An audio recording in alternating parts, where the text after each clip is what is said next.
Uh, Today, I mean, the course was planned for 10 weeks, but as is in my case, usually these things go longer. So, I'm kind of interminable, infinite in different ways, I guess, with these kind of texts. So, next week, yes, definitely. I'm saying the 5th of May and the 12th.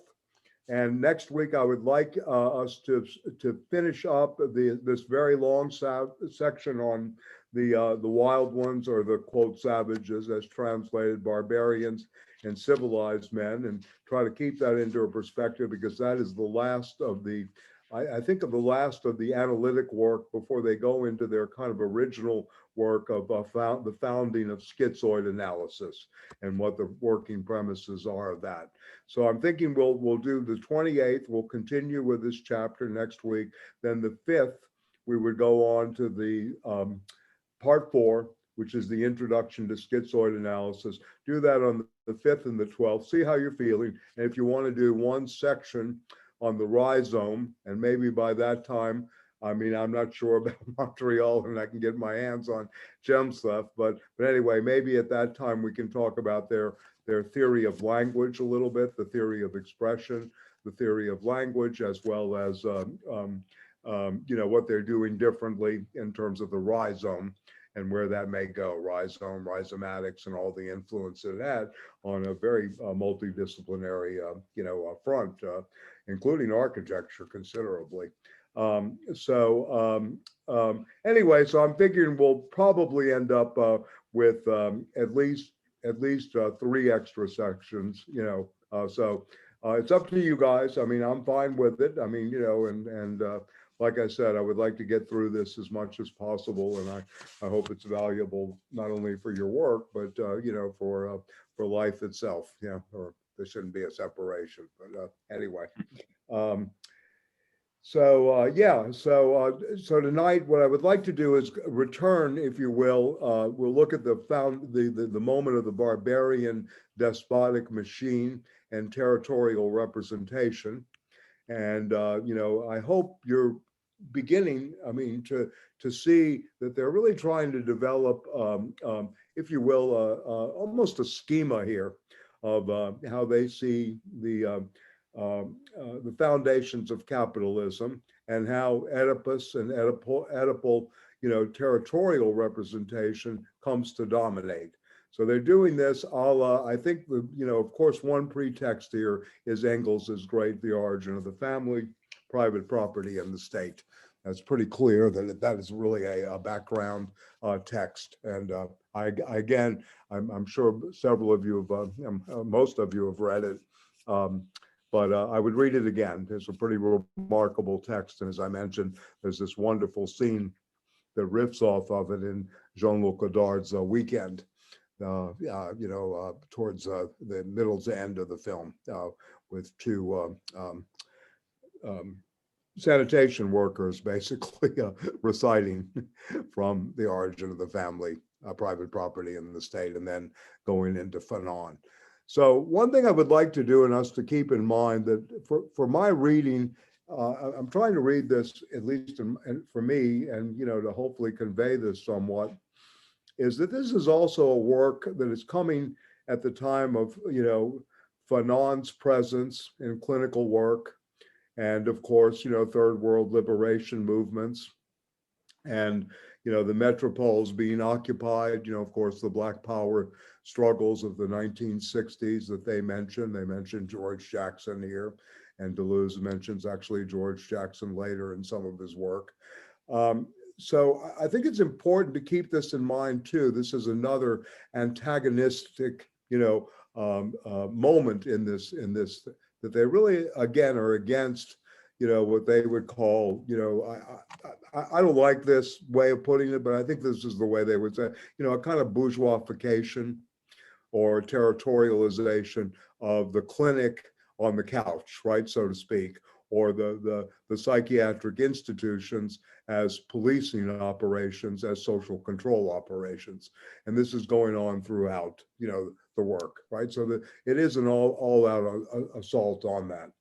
In this section as well, I want to point this out. There's some, and Carl, I'm looking forward to getting your take on this too, since you work in this domain, how they take political economy and their own theories of money, and what money is. There seems to be some very interesting sections on this in this part 3, and how the civilized machine, which is quote unquote capitalism, and also we witness within this section their ideas about the founding of the state, as well as state logic vis-a-vis this. So this is very interesting to me too. I mean, I know the phrase the libidinal Marx is sort of part of what some people have described this part as it's a libidinalization of Marx. It's desiring production, and it's the desiring Marx and Marxian account of history. Another thing we can take up. And going back to where Bruno and I had, and some of us last week, the discussion about everything from the limit, what the limit is here, and how this works as an inaugural moment, as well as a matrix, original matrix, and then the structural function of the limit. They seem to always be operating on these lines. And one thing that's a backdrop to that, and I don't know if you noticed, but was the argument that they do present between Levi-Strauss and Edmund Leach on the Kashik marriage system, and one on how disequilibrium occurs. For Levi-Strauss, there were egalitarian traditions, but then somehow there was a pathology that occurred, and this became, instead of the equilibrium, a disequilibrium of exchange relations took place. Whereas in Leach, it's always functional and fundamental in each of the marriage systems to begin with. So Levi-Strauss is actually thinking the conditions, much like the Rousseauist he is. And I mentioned Derrida in this case. I think if you're really interested in depth in this stuff, that the reading of the second part of De la Grammatologie on Rousseau and the noble, the quote, the noble wild one, the noble savage, and of course the triste tropique, the nostalgia that Derrida accuses Levi-Strauss is very valuable in this context. So they're taking the best of ethnology, structural anthropology, the wayward heirs of Freud and Reich, and especially Reich, and again this amalgamation is taking place, and again, there's very much of a Kantian schematism here. I think we've discussed this, at least on the surface, that through these syntheses are really kind of Kantian types of syntheses rather than Hegelian in many ways. And we can talk about that as we go forward. But this section on the barbarian, despotic, is really part of the disjunctive logic. It's not the earlier connective, right? I mean, it's happening, the connective, but this is more precisely marked by the disjunctive logic. So anyway, that's kind of what I'd like to do tonight, and anything you would like to do too. I mean, the state, the limit, a lot on the, the money, and again, we had this discussion last week about the universalization of Oedipus, whether that is the case still today. So yeah, so I welcome any comments. I have a lot of marked points, but maybe I could hear from you first what may struck you in this reading. And I want to try to keep it tight in terms of pages, even though we can go further into part 3, but I'd like to keep it within the barbarian and the despotic this time, because I think it's very interesting in the relations to of course the founding of the state, the despot, the Asiatic mode of production, and then of course to a degree something about money and the founding of the state, and there's a reading here of Moses and monotheism as well. And then page 220, we can go to page 225, 224, 225 on the heart of capital itself. in Marx's thing. So I open it up to you for the moment, you know, to kind of think about this. Again, this is a book that's just full of, you know, nuggets, in my opinion. We're constantly mining it, and again, I'm not so sure it has, you know, the logic and final answers for us, but it certainly is very stimulating in terms of the margins, etc. Yeah, yeah. And I hope you had a chance, and I recommend this again and again and again, to read Nietzsche on debt. You know, it's very, very interesting. The second chapter of the genealogy on bad conscience and debt. And I think this is playing out very, very much here. You know, the notion of debt, and then of course the state, and things that we're, you know, we talk about today, but they're really looking again at this, you know, these flows, right? These desiring flows, right? And yeah. So maybe anybody want to you know, begin? I know we went late last time. Probably will tonight too. I don't know, but maybe I can begin with you, and we can go back. Yeah, yeah, yeah. I mean, anything really, really.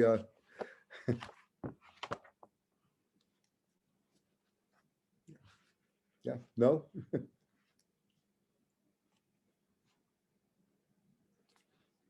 I mean, again, I point to at least in my text, the section on Nietzsche and the creditor-debitor relationship. And I want to thank David for that wonderful, and I put notes in my book in several places on this relationship. Helen Keller, the Helen Keller story, and the warmth of that beautiful moment of the hand, right? And the touch, the sense of touch. Now, there's a section in here that's very comparable. If you'd like to begin there, on voice and graphism. I don't know if you got to that, but it was very, very interesting through André Leroi-Gourhan's book, Gesture and Speech, which is not read, unfortunately. Derrida is read, but this is the book, in my opinion, that is absolutely crucial for the early Derrida, and the graphic system. And he actually mentions Derrida here too.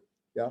So I don't know if you want to begin there if it's on the state. If you want to start with the state, I mean, that might be a good point. But you know, this is in section 6, so the barbarian despotic machine, section 6, in the Minnesota book 192, after the Nietzsche we read on creditor-debitor relations, right? Right. I guess I had a question that Yeah. it was something that I was having a hard time understanding. I mean, I've read the Nietzsche book, and it wasn't so much that, but it was more about the discussion of incest in that section, section 6. And I maybe I just don't have the correct textual references or historical references, but I was a little confused. I guess it's actually in section 7. But yeah, That's what I'm looking at. That section 7. Yeah. yeah, like I just didn't quite understand that. So if anybody could provide some illumination, I mean there's this italicized sentence: in the imperial formation, incest has ceased being the displaced representative desire, which is what it is in the savage territorial formation, to become the repressing representation itself. And so it seems like they're talking about how incest becomes internalized or represented within the monarch, and I guess I just this whole section was unclear to me about journeying to the outside to marry the sister, and then the return to the tribe to marry the mother. And I mean, on one level I understood it, but what is the context, either historically or textually, that this is coming from? Well, I certainly can answer the part of the historical context and the textual references in which they are working with. They're working with Levi-Strauss's structural anthropology here in terms of the movement. If you remember last week, we talked about the movement from filiation to alliance, right? And Levi-Strauss talks about the laws of exchange in very, very, early societal formations, the relationships of clans and tribes, right? And how this works. So the brothers, after the Freudian story, which is in Totem and Taboo, which Freud writes in 1913, some people read it as putting Carl Jung to a symbolic death, which may be part of what happens in that text. But again, Freud recounts the story of what he thinks, the primal, father was, in a way, and how the brotherhood is founded. That the father had all the gold, if you will, and all the women, and the brothers wanted a piece of the action, so to speak, end up murdering the father and eating him. So Freud says we're all, basically in this wild state, primitive state, if you will, cannibals and murderers, right? Out of this, what's established is the law of incest. This is the beginning of the law of you should not transgress by, having relations with not only your mother, but with your sister. So this begins for Levi-Strauss, if you will, the filiation, and then alliances that are formed in kinship relations between tribes. So they're playing with structural anthropology here in many ways. And then many of the findings of other anthropologists, who go through this, right? So in a way, there isn't in the earlier stages, there is not this, as they say in a great sentence, which is 3 paragraphs into where you started today in section 7. In the imperial formation, when we come out of the primitive formation, right, incest has ceased being the displaced representative of desire, right? It's no longer, just desire acting out and desire as such, right? Right? In a way. So what we have now is the beginning of to become the representation of itself, right? So the law is being established, hence the despot in a certain way, who is in possession, if you will, of the law, or as you said, the monarch, the one rule or the one principle or the one beginning. So a new economy, if you go down the pages here, in the repressing apparatus, a new mark and a new severity. It would be too easy if it were enough to make incest possible and to implement this in the sovereign fashion, so that the existence of psychic repression and in the service of social repression would be made to end. The royal barbarian incest is merely the means to overcode, and they're now going to get into how codes are working, right? How this recoding takes place in this new historical formation called the despot, or the barbarian representation, right? Mm-hmm. Is merely the means to overcode the flows of desire, certainly not a means to liberate them, right? So in a way, we're from a kind of, I don't like the word pure, but at least a kind of repressed desire, right, in a way. And this goes back to Reich, who's always trying to look at, what the body is telling us at all times. The body doesn't lie, et cetera. We have this, basically before sublimation, before all these other moments, right? That the desiring, the schizoid on the work, where they begin in the beginning, is really what they're seeing in terms of a much earlier, historical formation, i.e. the savage, right? Or i.e. the untamed, which is not coded yet, right? Is not coded, right? It is the imperial representation, and representation that is, basically, the repressing representation itself, right? Could I, yeah, please, yeah, just interject the part, yeah, if what they're doing is they're essentially saying that you still have this same kind of underlying structure that they were analyzing, between the filiation and the alliance, right? And that in some sense the incest prohibition ensures the reproduction of the alliance, right? That they sort of work in tandem, right? Well, it ensures the alliance itself. Yeah, and Right. then of Well, course it's it's reproduction. future. Yeah, Right. yeah, yeah. It's sort of like this social mechanism, this Right, machine. But right. I guess where I got confused was even a little bit further up, that it seemed like they were so. This is right under page 7, and again, I don't mean to divert Not the page, so part 7, right? Yeah, yeah, part 7, 200, if this is right. not, but Yeah, okay. again, I was just, there was actually this incest with the sister is prohibited as far as the conditions of territorial coding require that alliance is not confounded with filiation. So you have to sort of ensure that the male marries outside the filiate system. So I get that, but then it's that is why the despot's incest is twofold by virtue of the new alliance and direct filiation. He begins by marrying the sister, but he enters into this forbidden endogamous marriage outside the tribe, inasmuch as he is himself outside the tribe, on the outside or at the outer limits of the territory. That's what I didn't. I didn't understand what they were doing there. I mean, it seems like they're are they talking symbolically, or are they? I just didn't follow this. Like it seems like they're ascribing some different function to incest, that it's being transformed somehow inside the despotic family. Yeah. Like David, like like I think that's it, it's yeah, almost like the yeah, yeah. despotic Let's, family is yeah, internalizing this right, incest and right, then recoding it in some way. right. Let Right. David take it. I think he's on this. Yeah. I mean, I have some thoughts, but please, David. Yeah, yeah, yeah.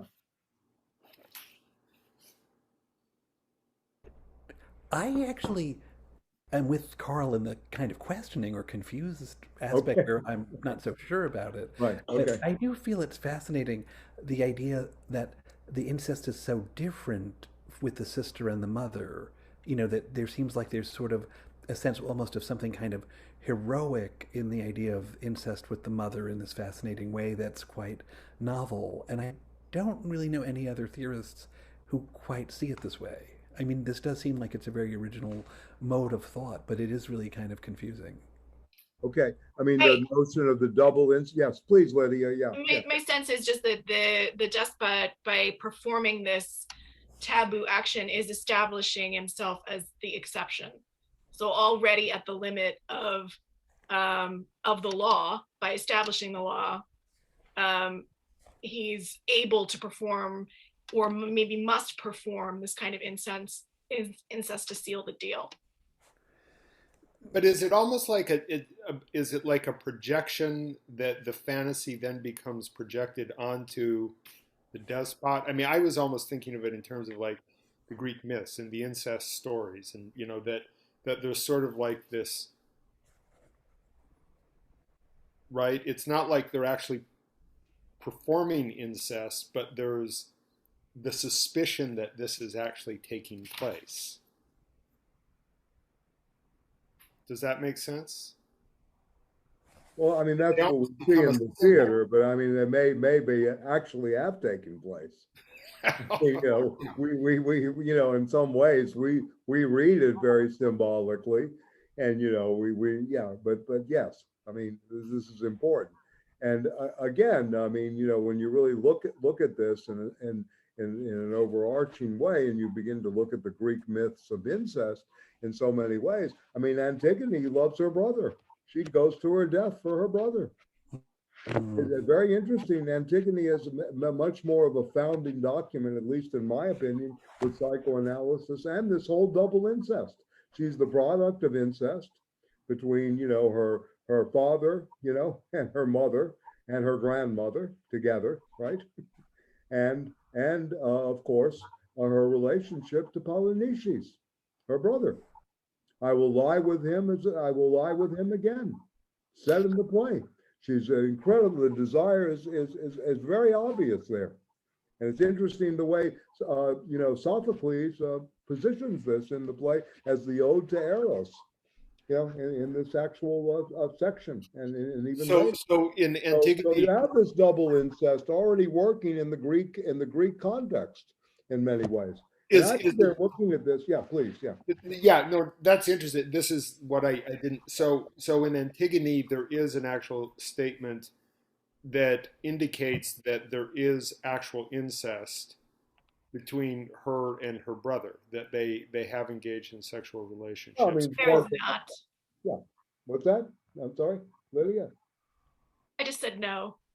No. No, No, yeah. okay, but there's the suspicion.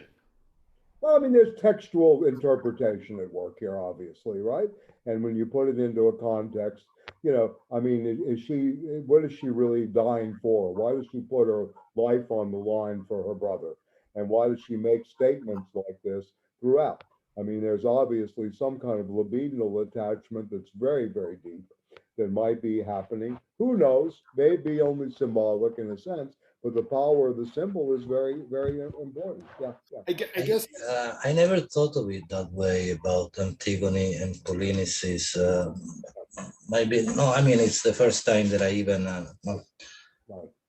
so Well, I'm Greek, I mean, yeah, okay. yeah.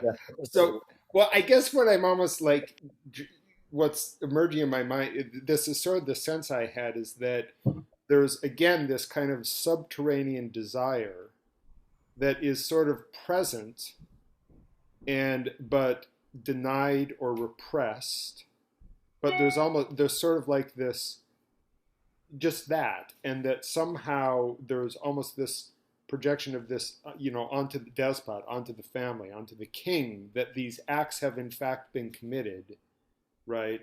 But that in some sense they also have to be denied, or that there's sort of the fantasy of the acts have been committed, or there's a sense that the desire that these acts would be committed exists, but it has to be denied, and that somehow that gets coded onto the despot, so that the despot becomes the repressing representation that then almost becomes the symbol. Like it seemed like they were doing some inversion, or not an inversion, but sort of like there was something that is happening to how this coding and was a disjunctive synthesis.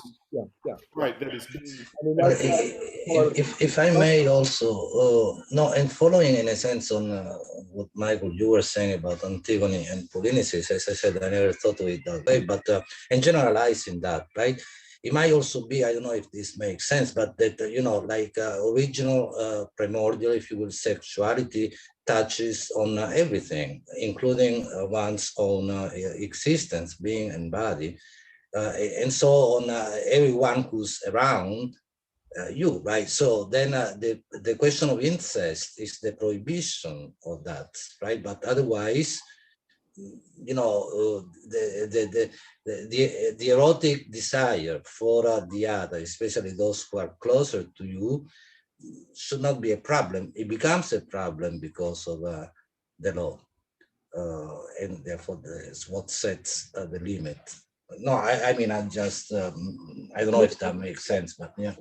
Again, I mean, I think we're involved here in a passage, in a transition, right, that they're trying to point out between the tribal society, right, and into this barbarian machine, right? This is the transition, right, that they're really looking at.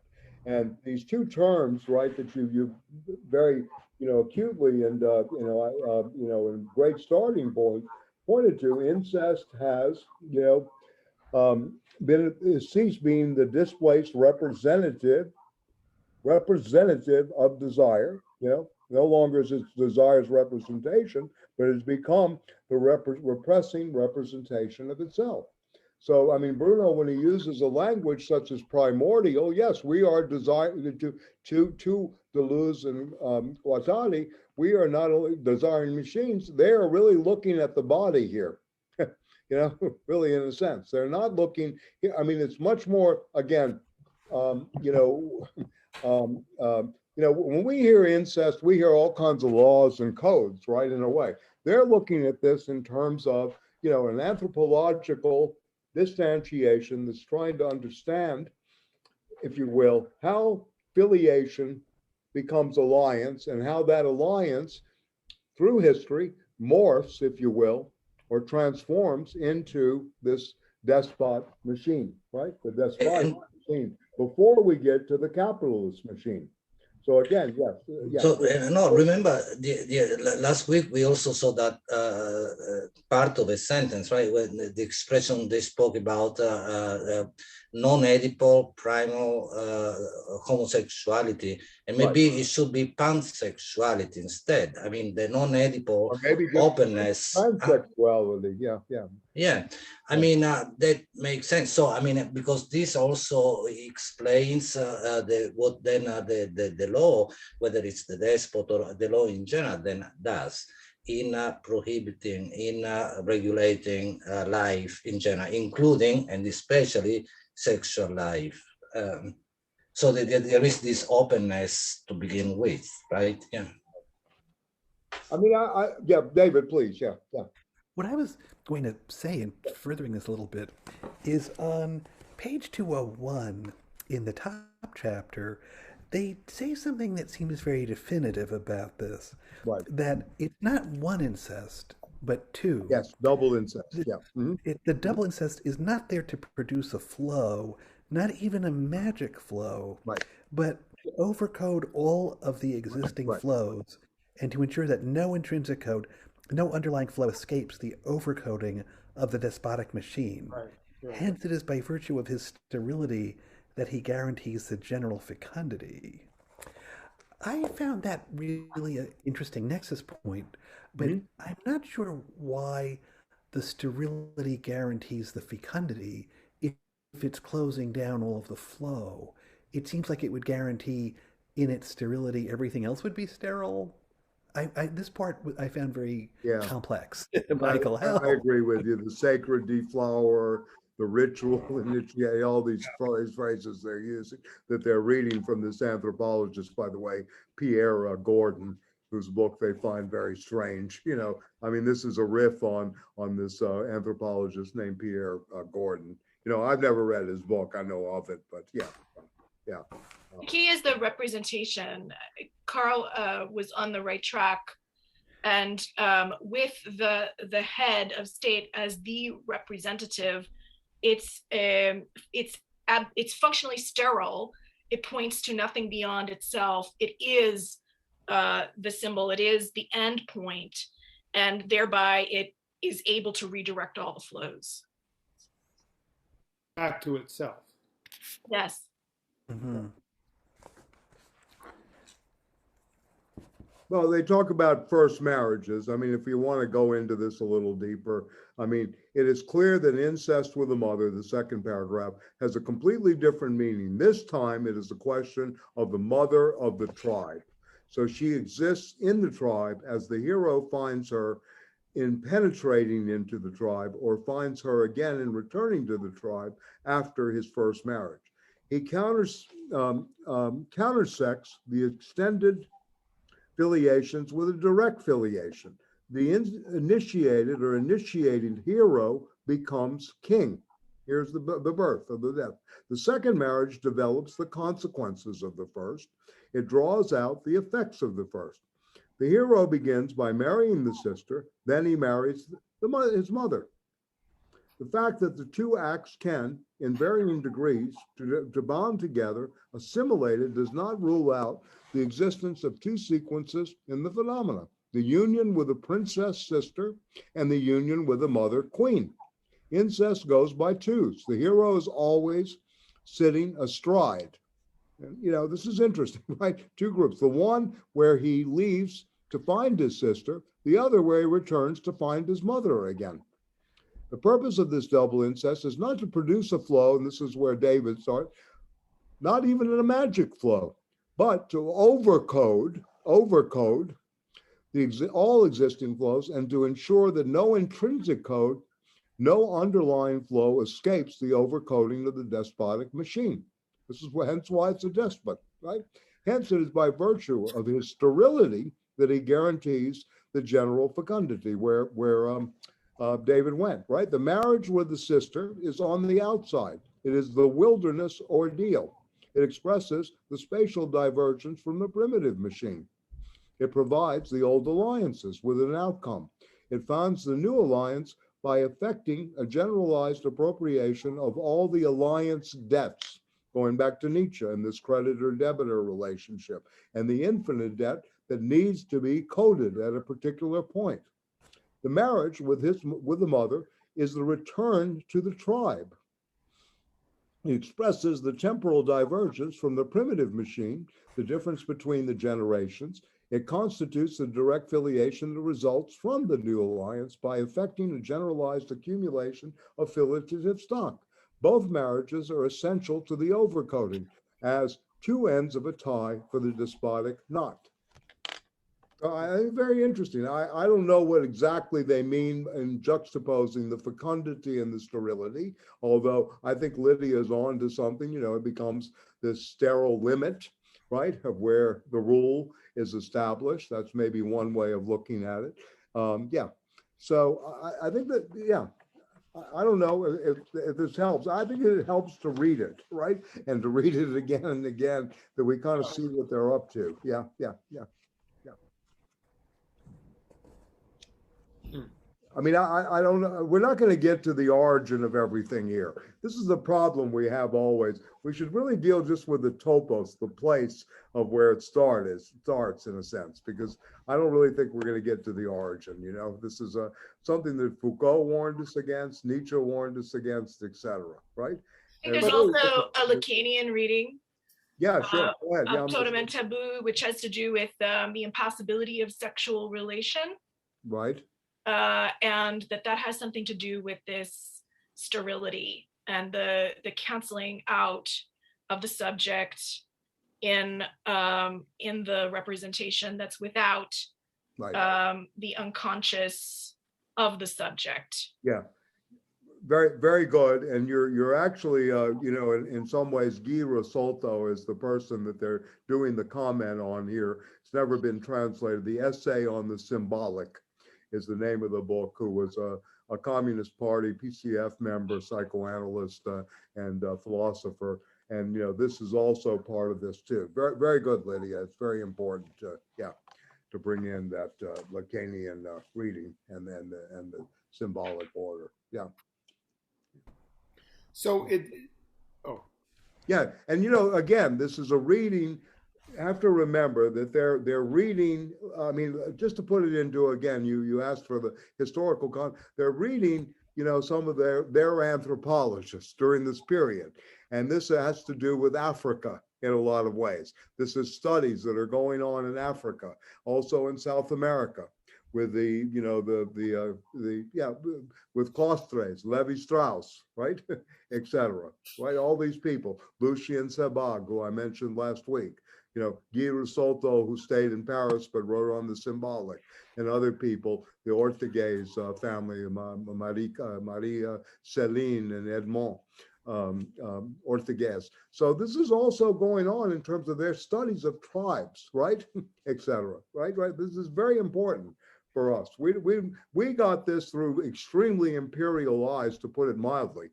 With Leach and other things, you know, we have this kind of anthropological attempt to look at these things, not to this kind of depth. And I think that they're bringing this to the table vis-a-vis. And remember, this section is about Geza Roheim, who I mentioned last week, this kind of movement of psychoanalysis and ethnology together, right?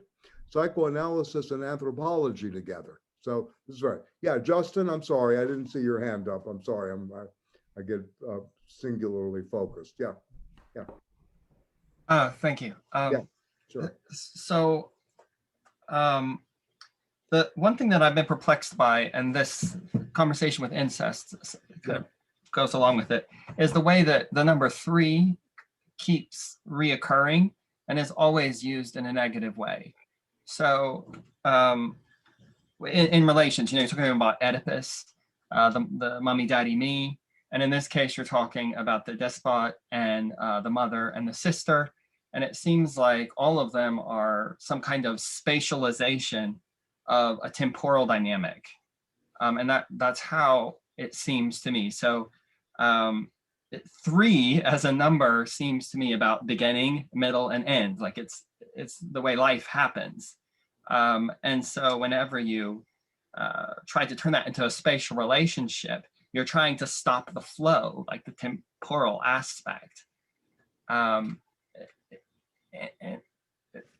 I don't know, that triangulation, right? It's always going on. Very, very good. Yeah. But the triangulation from a spatial, like if you use the triangle in a spatial way, then it's a way to trap things. But generally, please. I think of the triangle as talking about, because I'm thinking going to like the tradition of alchemy, for example. You're talking about things, there's absorption, repetition, sublimation. This is the process of life, coming and then ending and then recycling. Right. So it's just interesting to me that this thing that is about recycling turns into something about spatializing things in some kind of system of control. And if anybody can help me on that, I think then got a that's great helpful. Point here. There's a great essay in this discussion, to my mind, is really, they're very antagonistic to triangulations, but they do it all the time to show how the codes are working. It's a great point that you're using here, and how this works in everyday life, and they're really I mean, this is really what they're after in some ways, is upsetting that in a sense. Although they have a triangulation in their own synthetic, the way they operate between the connective, the disjunctive, and then the conjunctive, or the three syntheses that they're always working with. They don't go to a fourth. It's not an N plus, the N plus may be the introduction to schizoid analysis. Maybe we can read the book at that level, the way out, if you will, for them. And we'll get to that when we get to their, working premises and their founding of this new, therapeutic, and, maybe a social tool, that they're going beyond, the triangulation that you're speaking of, the triad, if you will, which is also Hegelian in many ways, and of course, as you say, a kind of spatial domination, right? And in many senses. So yeah, I mean, very, very good point. I think they're always working in three here, the three civilizations. They take the five of Engels and reduce it to three. For them, the origin of the family, private property, and the state. And I know I said this earlier. Let's leave origin out of it, or maybe the beginning of incest, right? The coding of incest, and then civilization in a certain way. Yeah, kind of interesting. Yeah. So but I think we should keep in mind that a lot of their findings, if you will, and this is maybe part of our problem as readers, and we're very distantiated from this now. We're 50, nearly 50 years later from when it was put together. But a lot of this work is about ethnology, about anthropology and anthropological research into Africa especially, and tribes, right? This is stuff that's brought back, as well as many, and Bruno knows this, Pierre Clostre's work, Society Against the State. How does one escape the state? So they're looking at the state here. Again, remember, they're working on this very critical level. It's very interesting how they work here, that this critical level is going on. They want to look at the Urstadt through Nietzschean notions, right? And how debt is created, how the infinite debt is created. So I find, again, I mean, look, nobody's going to, I don't think they themselves knew what they were doing ultimately. I think it's a very rich, it's a minefield, it's something that we really can take so much from. Mill Plateau, again, is a continuation of this, which is even farther out, right, in some ways, right? Farther out. Which requires, again, a lot of background reading. But I mean, you raise a great point. I mean, triangulation is how everything happens, right? In a way, yeah. I mean, in terms of coding, right? In this society, yeah. So, David, yes, please, yeah. I was going to say, on 202, they say something that seems to take this a little further. Yeah. Oh, Caligula. Oh, Heliogabalus. Oh, mad memory of vanished emperors. Incest never having been the desire, but merely its displaced, represented, as it results from psychic repression, social repression has everything to gain when incest comes Right. to take the place of the representation itself, and in this capacity take charge of the repressing function, la fonction refoulant. This is what we have already seen in psychosis, where the intrusion of the complex into consciousness, according to the traditional criterion, did not, to be sure, alleviate the repression of desire. Is it a way of saying, if you have incest with the mother, a representational mapping has gone out the window because you don't have the complex psychological development of saying, I had some kind of initial gratification with my mother, but I had to go through the process of repression, but also perhaps a rediscovery, as the neurotic would, in a good way, by saying, but it was repressed and then later remapped and then rediscovered through a process of more psychological differentiation that other representatives of the mother could be then brought in. So it's not so much physically necessarily having to bring new women or partners into the tribe, but a way of saying the imagination could be activated through representation if incest didn't happen, to say these other people could have aspects of your mother and you can channel it there, but that would let you have flow and coding, and that's exactly what the barbaric is crushing down. Mm-hmm. You got your mother, it's almost a psychotic state of saying a developmental space is totally collapsed. You get her, there's nothing beyond that. So you live in almost a Hegelian sense certainty. This is mother, this is your gratification, this is all you get. There's there's no development here. It's stagnating. Mm-hmm. Well, I mean, I'll go back to the Greeks too. I don't know if you've seen Phaedra, the film. Anthony Perkins plays the son. Melina McCrory is the mother, and they have relations. It's a very Jules Dassin, who was a expatriate from Connecticut, who ended up marrying Melina McCrory.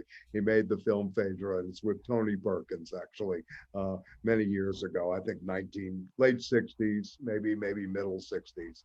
But anyway, he actually has relations with his mother. That's another Greek myth that we don't really talk about every day in psychoanalytic parlance, but it did happen, right? And he ends up yelling for his mother. Well, I don't want to give away the film, but interesting in the sense of what you just said. In some ways, and then you can certainly extend this in terms of affiliation to alliance and what happens in colonialism, right? In a sense, with the exchange of women, everything from the great work on the colonial harem, right? I mean, all of these things were playing out that have their beginnings in a way in terms of these discourse, everyday discourse in academic sense from Levi-Strauss, on forward, right? In many ways. So this is, I think what they're really trying to do is show these how bonds are really created and coding, right? Always really looking at that, how these binding mechanisms are always taking place. They want to get beyond the double bind, but they're using double in the sense of, I think the way we're using it symbolically and even more so metaphorically, that the double incest is working throughout this, right? In a sense, I think you just pointed to this, David, in your description, right? That that it may happen, it may not, right? That the neurotic becomes aware, and then there may be a symbolic, understanding and reunion, etc., right? Or you wake up one day next to the wife or whatever and say, you're just like my mother, right? In the classical sense, right? And in the sense, or in the Jungian sense, you're just like my father in the Electra complex, right? So I think they're both pro-Greek and anti-Greek, just like they're pro-Oedipus and anti-Oedipus. It's in compensation for, I want to go back to, just the use of the title etymologically, that it's both for and against, right? In many ways, it's both, in compensation for Oedipus. How do we compensate for this, imperial signifier, if you will, Oedipus at last? Because they're really trying to get, and I think the interesting part of this, and again, I mean, please feel free to critique. I mean, I'm not sold here on this, but the movement is to get to Oedipus. How did Oedipus become, this imperial representation to them? And they're going through this again from the tribal, through the despotic barbarian to Oedipus at last, right? And there's a very interesting section. Next week we'll go there. It's just too much for one night. The Adam Smith and Freud relationship, right? that they point to, which is kind of interesting. Which would be I don't know if you guys know Melinda Cooper, her work Life is Surplus, or any of her work. She's very good on mixing political economy with psychoanalysis and philosophy. She's very, very good. Yeah. Michael, I think there's a opportunity for Gustavan read here too. Yeah, sure, no problem. Yeah. In that the barbarians are so named by the Greeks for their inability to speak. They bar. They sound like that, so they're called barbarians. Yeah, the Germanic-speaking peoples. Right. And so they represent the outside, and in proximity to the mother, the semiotic, Kristeva's semiotic, which is before symbolic language, the language of the father. It seems there's a connection being made there, perhaps. Yeah, very interesting. Barbaros, yes, means those who do not speak Greek. As Lydia was saying, barbaros literally means, in the ancient Greek philosophical texts, in Aristotle, means those who do not speak Greek. So you were the other barbarian. That's how it began to be taken up in the historical sense. Yeah, very, very interesting that the other was and this is another thing that they're, again, Derrida is trying to do too. We are still, from Plato to Freud and beyond, right? I don't know if you know the postcard, but it's a very interesting text on from Plato to Freud and beyond, right? From Socrates to, I think it's from Socrates to Freud and beyond. It's, Socrates standing behind Plato dictating to him a medieval postcard, which is interesting. On the postcard. Please. Yeah, go ahead, Carl. This was partly directed to David, what you had said about the sort of this non-differentiation. And again, this kind of goes back to part of where we started, is that then in the just beyond the section you read, which, if I understood you correctly, you were talking about that there's the differentiation from the mother, and that you can sort of reassign or transfer the desire in other ways that, while they involve a certain kind of inhibition or repression, represent some kind of more positive resolution through this more complex differentiation, which actually to me makes sense. That seems like to make sense. It seems like what they're doing here is that then they come back to this incest new position in the imperial formation. See, this is kind of what I think is that they're talking about a transformation. We are therefore speaking only of a migration in the in-depth elements of representation, which will render the latter more foreign, more ruthless, more definitive, or more infinite with respect to desiring production. So again, it seems to me that it's being transposed onto the despot, onto the figure of the despot, and onto the despot's relationships. That there's this kind of incest that is sort of suspected, that we all kind of know is there, but that is denied and repressed, right? Even if we only think it's there in fantasy, right? It could only be a fantasy. Yeah. But that's kind of the coding that takes place. And so rather than, the way I read it is that the displaced representative of the displaced, how do they go there? There's the displaced representative of desire, or the displaced representative desire is sort of like excluded from the primitive machine. It kind of is displaced through the filiation and then into the alliance. And that now it's kind of being brought back in, but coded in this different way onto the body of the despot. That's I think kind of how I'm reading it. So it's not that the repression is still there, right? But that's kind of where I've come to in this discussion? Because it's interesting, they say it becomes more foreign, more ruthless, more definitive. It's kind of like embodied. There's this tyrannical figure who now embodies the law, right? Yeah, again, remember, this is the inscription in the socialist. We're being written again. This is like, you're kind of deconstructing tattoos, the tattooed body, if you will. Right. In many ways. I just don't know enough about the.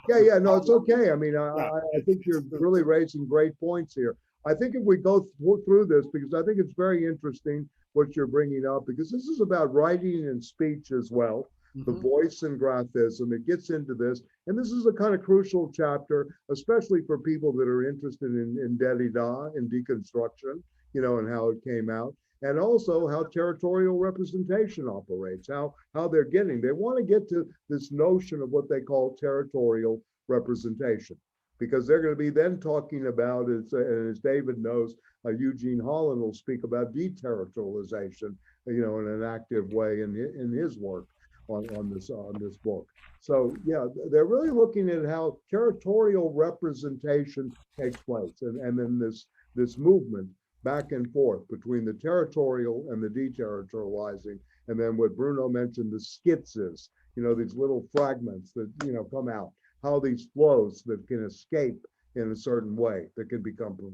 David, please. I see you're unmuted. Oh, I was just kind of nodding. I'm sorry. Oh, okay, no problem. Okay, maybe we should just read, because I think this is interesting. Again, if we only pick sentences, I guess we miss the whole section sometimes. And it might be interesting to take a look here. So they go down. I mean, as David read up to the part about with incest, new position in the imperial formation, we are therefore speaking only of a migration in the in-depth elements of representation, which will render the latter more foreign, more ruthless, more definitive, or more infinite with respect to desiring production, right? Again, but this migration would never be possible if they did not occur correlatively a considerable change on the other elements of representation, those elements that operate on the surface of the inscribing socius. So we've only done one half of this, so to speak, in terms of this founding moment, right? What changes singularly in the surface organization of the representation is the relationship between the voice and graphism. It is the despot who establishes the practice of writing. The most ancient authors saw this clearly.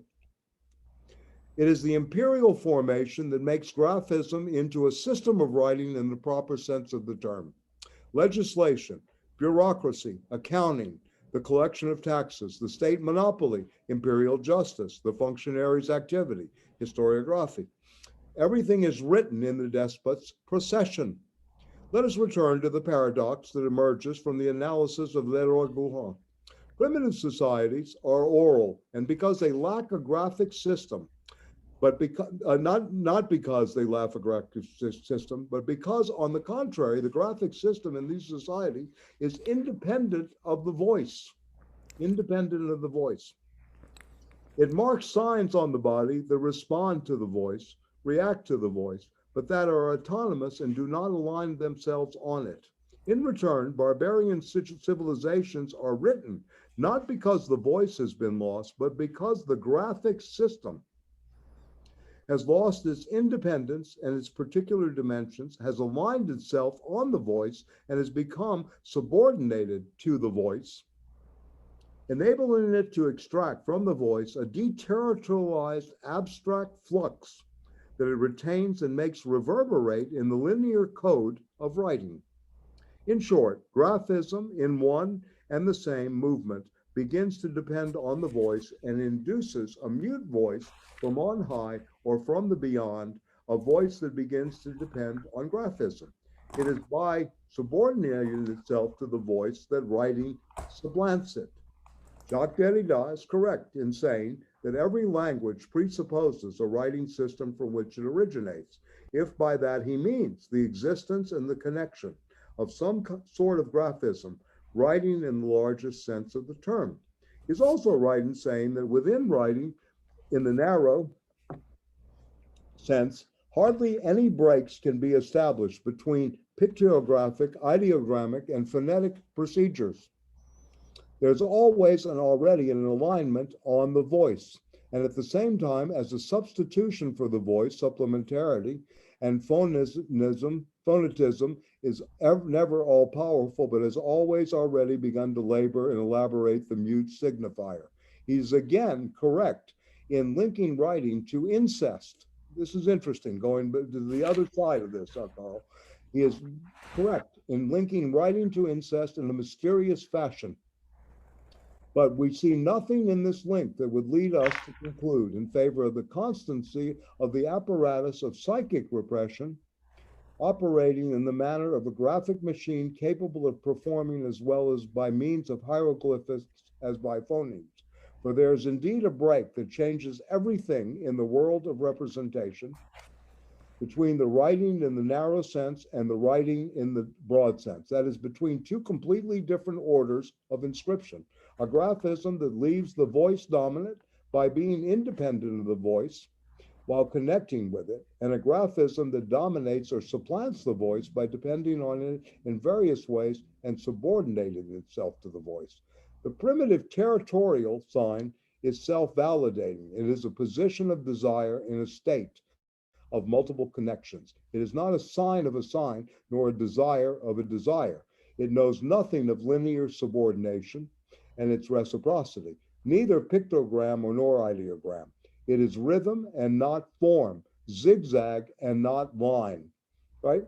Artifact and not idea, production and not expression. Let us try to summarize these two types of forms of representation, the territorial and the imperial.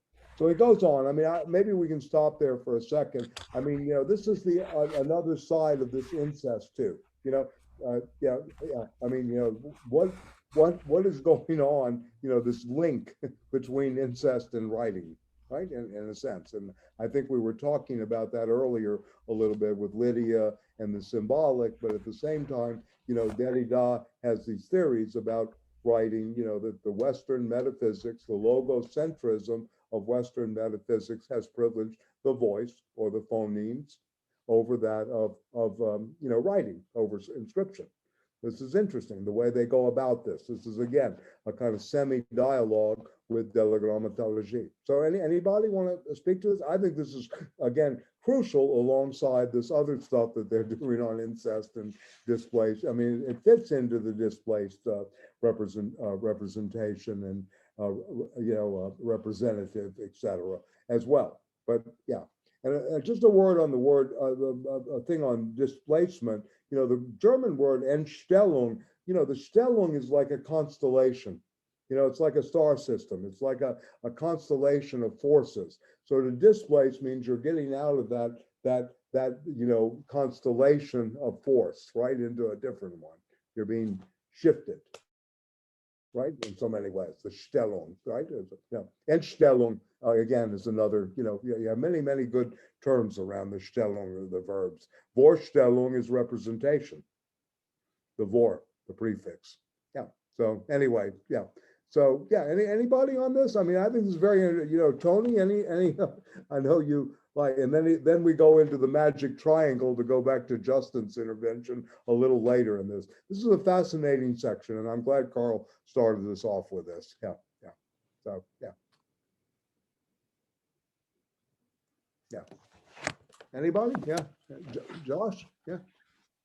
No, I mean, I thought this section is actually super interesting, and to me, this got more into the philosophy aspect and over the sort of psychoanalytic part, especially getting into the section about language. I mean, I just found it interesting, just because before this I had been reading Vico, of course, and so just many of those overtones about language and writing and the hero creating the rules and also that that poetic politics that he talks to in the new science as well, which is all over this. I thought that was super interesting and it's something that I brought to the text here in this section. Interesting. The three ages, right? Of right, exactly. Hero, the giants. Yeah, exactly. Yeah. I think also, I mean, we're the age I don't know. Of dwarfs. Yeah. Anyway. I think also there is some overtone, and I think he gets into this later about Nietzsche again, and his mother, and the triangulation between his mother and his sister in Nietzsche. I think I can't find it exactly. Relationship, yes. No, it's Right. true. I know where it is, but yeah, we can. Right. We can. But I think again, he's playing on that. The incest theme, I think, is sort of playing on that Nietzsche element as well. My sister and I. Yeah. Right. Nietzsche wrote that. And again, a signpost that they're looking at. Marx was the only one after Hegel that didn't really go somewhat mad or off the deep end in a certain way in terms of 19th century. I mean, look, I'm of the giant, so to speak. Hölderlin went mad. Kierkegaard was half mad as an individual. In terms of the system, right? Marx was the only one. Nietzsche went mad. He had nothing but madness during this period, right? And in terms of the post-Hegelian moment, right? And even Foucault in the and this is again anecdotal, but I think significant. Even Foucault at the end of his Collège de France speech when he took the chair from Lévi-Strauss, I still work in the shadow of Hegel. He says I can see Hippolyte in the shadow of Hegel always there. So in a way, they're again trying to get out of the shadow of Hegel. I want to point that out, by somewhat a return to Kantian schematism and Kantian, deduction and uses of, certain different types of syntheses at work, that are happening. And at the same time, I think they're trying to develop something way beyond where we were. They're really trying to break this limit, cross the Maginot line, as they do in their little chapter in Mille Plateaux, On the Line, which is another reading and a play on Junger and Heidegger. When Junger says, let's just cross the line, let's step over it, and Heidegger says, no, we got to stop and study it for a while, the line, the limit, if you will, the aporia. Yeah. And that's what we're dealing with here. We're dealing with multiple levels of aporia. One of the reasons I want to go more into depth, because they know this. They're not, they're not just coming out of the blue with this. They know where the aporias are, the limitations of the couch. They see the failure of, in their minds of, post 68, the failures of psychoanalysis, where it went, the failures of orthodox Marxism. They have their antagonists as well. Yeah. And they're trying to draw upon, the anthropologists to understand this better and develop, I think, a prolegomena to a new philosophy, if you will, a new ontology. Yeah. So anyway. So Joshua, I just had a question just about Vico. Could you just say a little bit more about that? That was interesting. Well, I think Michael, you can help me out on this too, but I think he was kind of the father of anthropology in a certain sense, right? Yeah. And so he has this very long, beautiful text actually that kind of goes through the ideal history, and one of the sections, and everything is and Bruno, you can talk to this too because I really got it from him also, but everything is a poetic, poetic economy, poetic politics. Poetic morals. So he goes through all these different sections. Everything's about the poetic, essentially, and how these early philosophers were also politicians, and so they were actually writing the laws in a sense. And so the writing plays a big role in the book, and he has a whole section actually on the origin of language and writing. That's pretty detailed in some sense, but when I was reading this, I just going through the text, I saw many corollaries, I guess, as you would, I suppose. No, but it's definitely worth checking out. Yeah. Please go ahead, Josh. I'm sorry. Oh no, that's all I had to say about that. I was just going to say, Josh, in terms of Vico, he writes an essay on the origin of language. Oh, okay.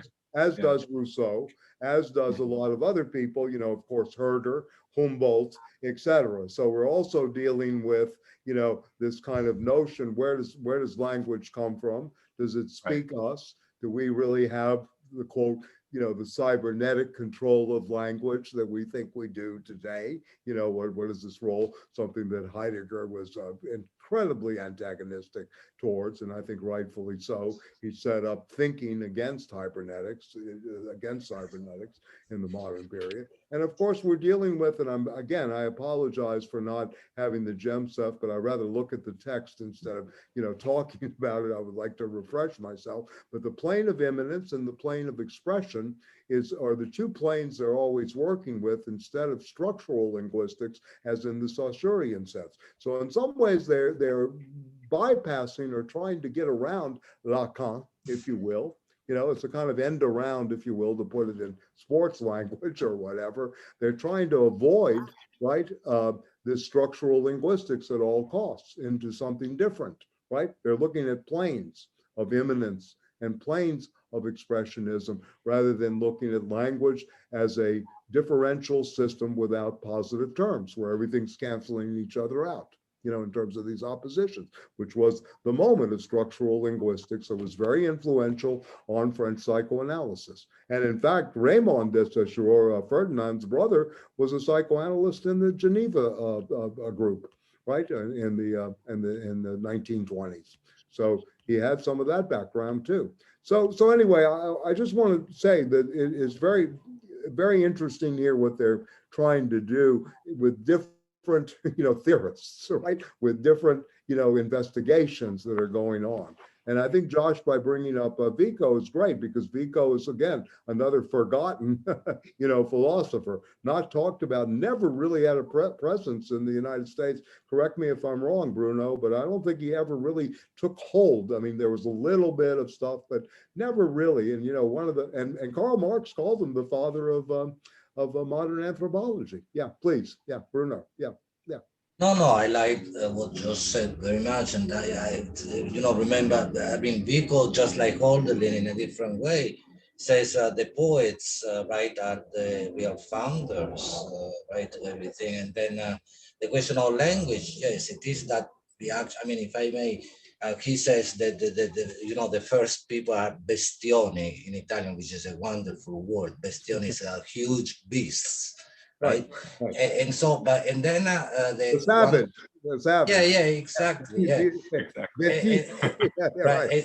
And the idea that by reversing Cartesian logic and metaphysics, in especially what he calls poetic metaphysics, poetic logic, then he says that by not understanding, because everything begins by not understanding, he says the human being takes in the things and transforms itself into them. So there is this poetic, and erotic, if you will, since we are, like this sexual thing, whereby there is also this coming together of the human being, the human subject, if you will, and the world, right? There is, I mean, that's, Yeah, I'll tell you a funny story based on poets, just as a moment of levity here.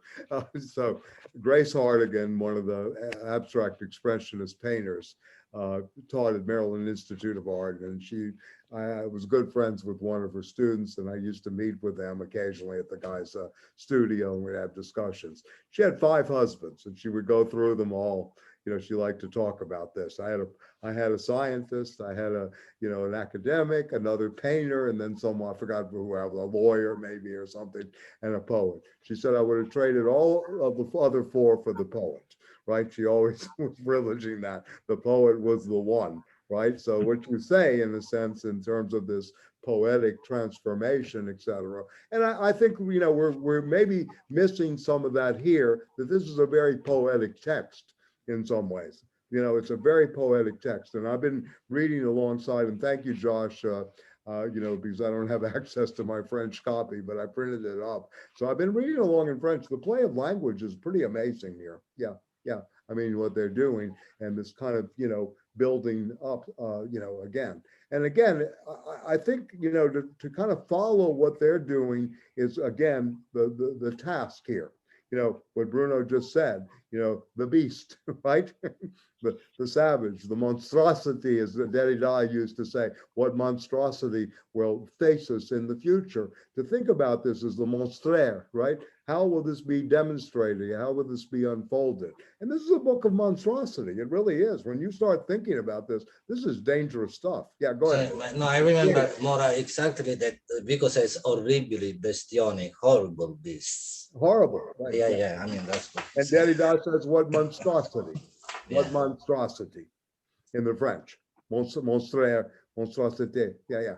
He's very, very good in that in De la Grammatologie, which is all, part of this moment. Yeah, but the problem again is Vico is not read in the United States in any kind of active way, and just brilliant as you pointed out. And and also wrote on educational institutions as well. Yeah, very, very much of a master thinker that's not considered part of the canon, right?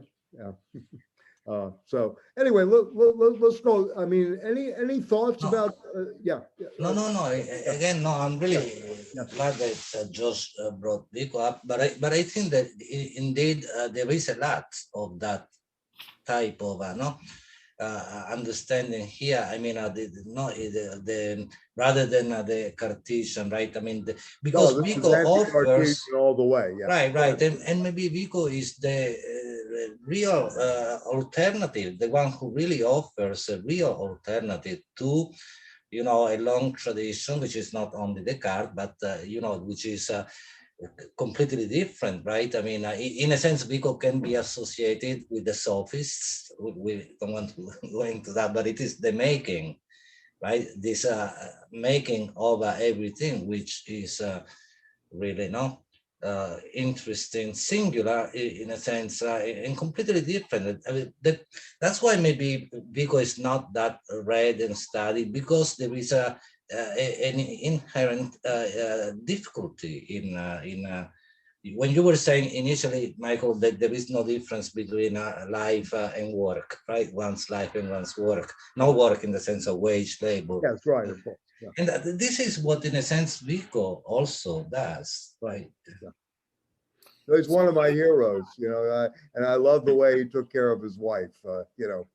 Anyway, it's a very, very nice story. The good stuff, a good movie would be made by, a good filmmaker, good documentary, kind of reconstruction of his life would be very interesting for our times. Carl, yeah, please. Sorry. So this is I'm trying to.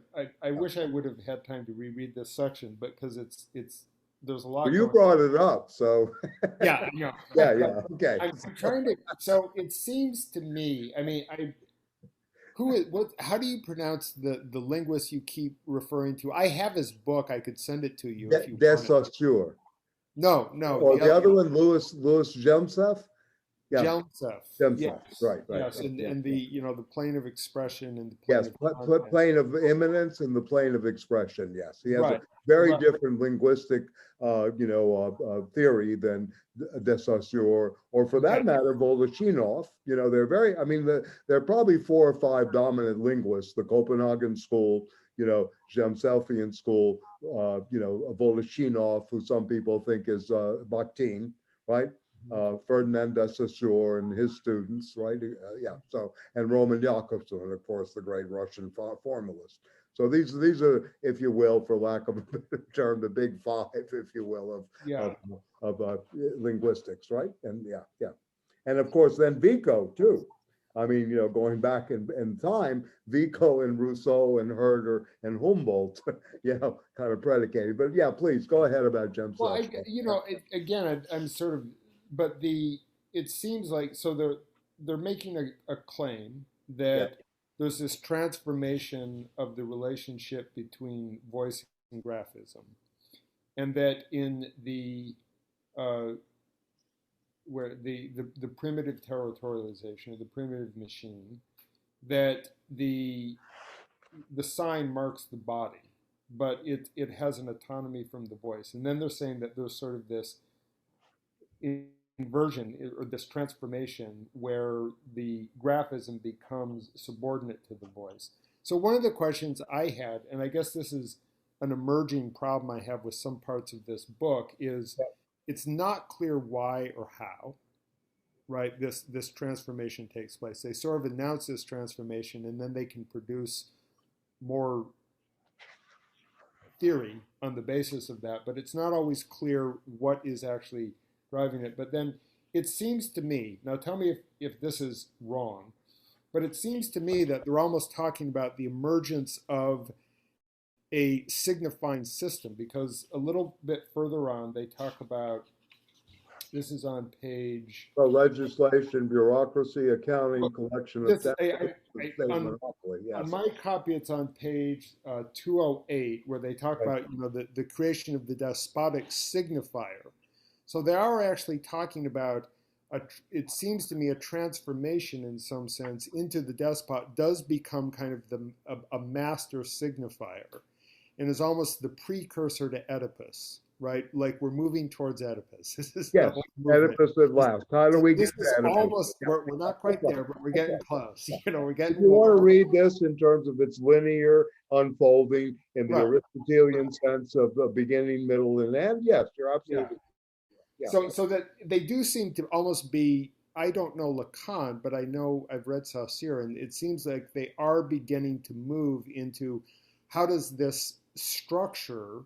This, the signifier signified, where all the signified, in this sense, the movement becomes subordinate to this kind of master signifier, right? That they become reorganized as functions or subordinate elements within this master signifying system.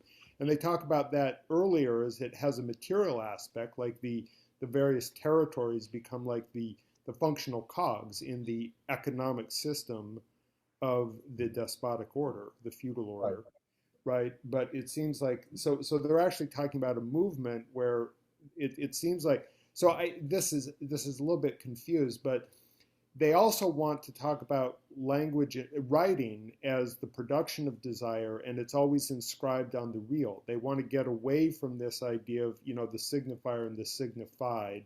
The signified doesn't really exist. There's just all the displacements within the signifying order, right? That's, kind of the Saussurian. Mm-hmm. But it seems like there's, in another way, they're kind of introducing it. Does this make sense, what I'm saying? Well, I mean, maybe they're arguing against about the arbitrariness of the sign, which is, again, part of the Saussurian moment. Well, right? They're kind of going against that arbitrariness. And remember, this section is kind of leading up to the foundation of the Urstaat, the founding moment of the state, this is going towards how do we get to territorial representation?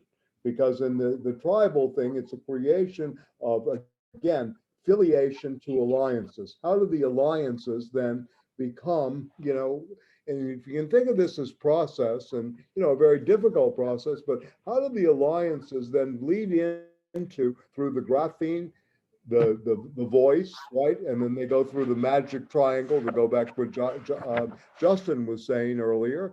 How do we get then to this founding moment of the Urstaat, this incredible anonymous machine, right? That we are all still subjected to. How does it happen? Where does this come from in a way? Nietzsche used to say these artists that come out of nowhere. He called the state, the people, the founders of the state, as great artists, right? In many ways, yeah. And this is, yeah. So the section that I think that this is kind of key to sort of linking these together. Is it's on page 208, and it begins with "one cannot better show how," and where they do. I mean, if you wanted to read this, we could read this, but the section that the signifier implies a language.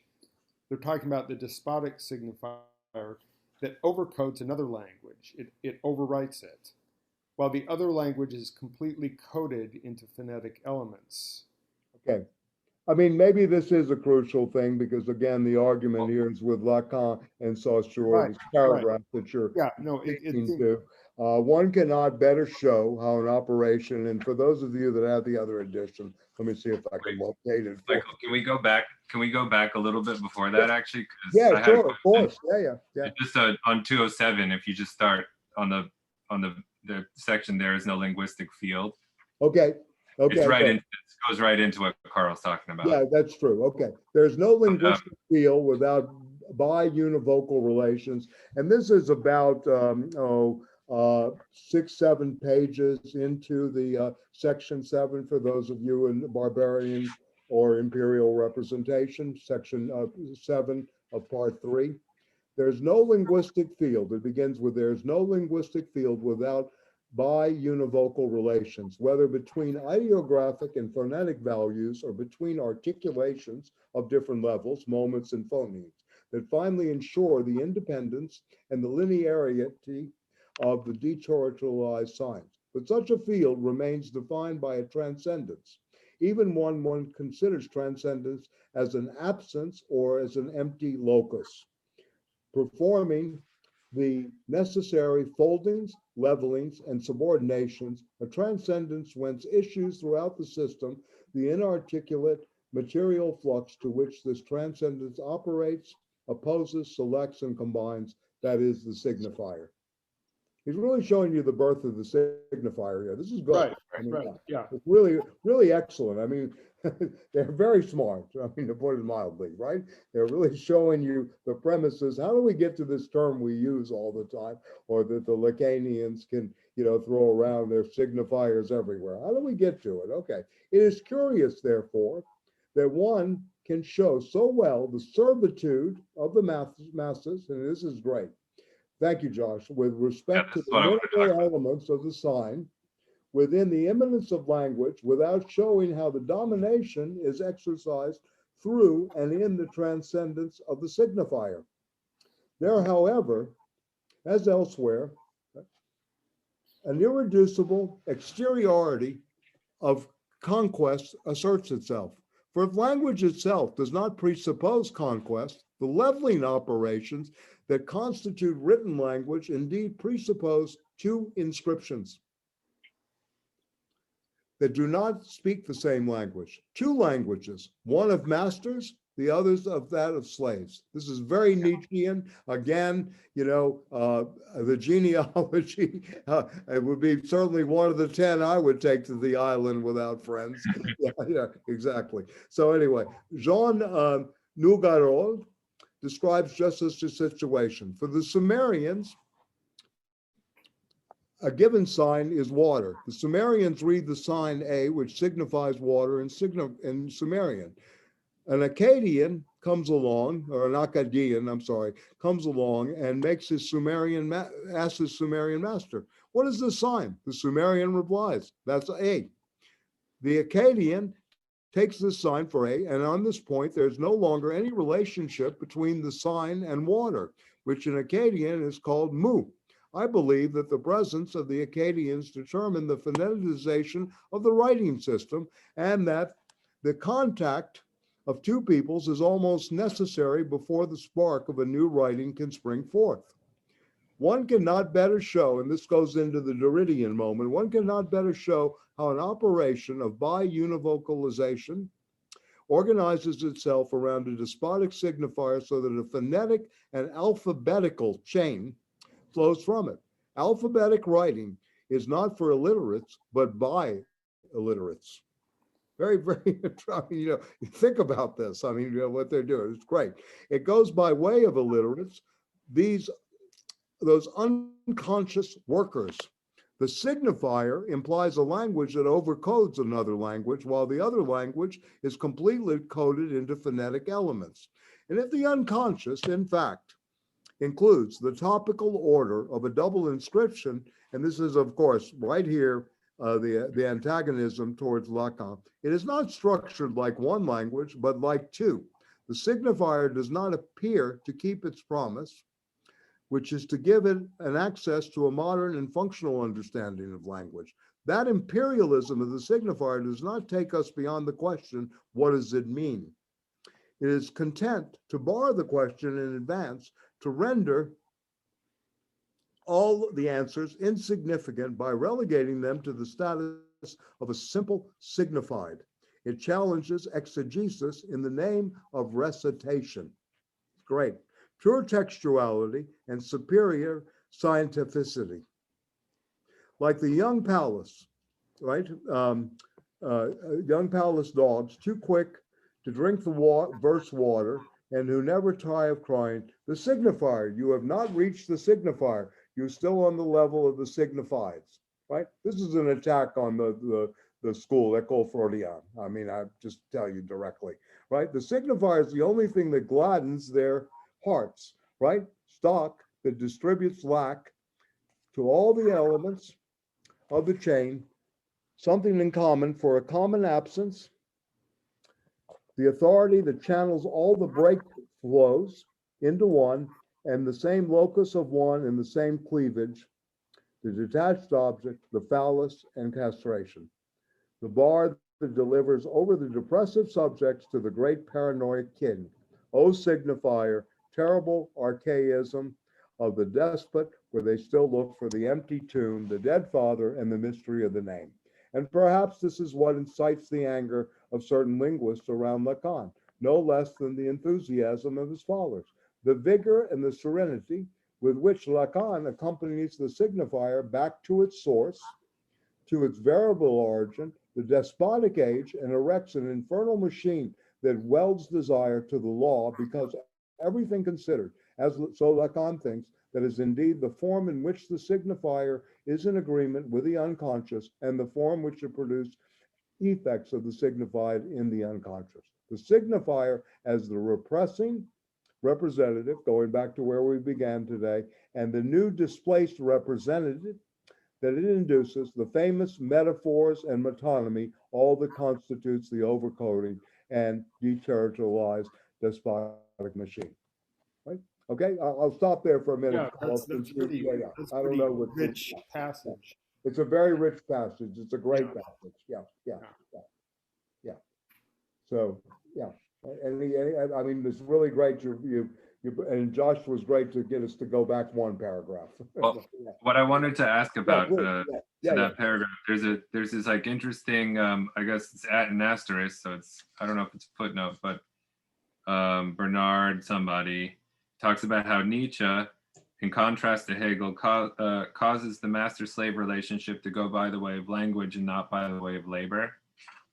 But then he proceeds to the comparison with Saussure. He retains language as a system in which the masses are enslaved, and consigns to fiction the Nietzschean idea of language of masters, through which this enslavement is accomplished.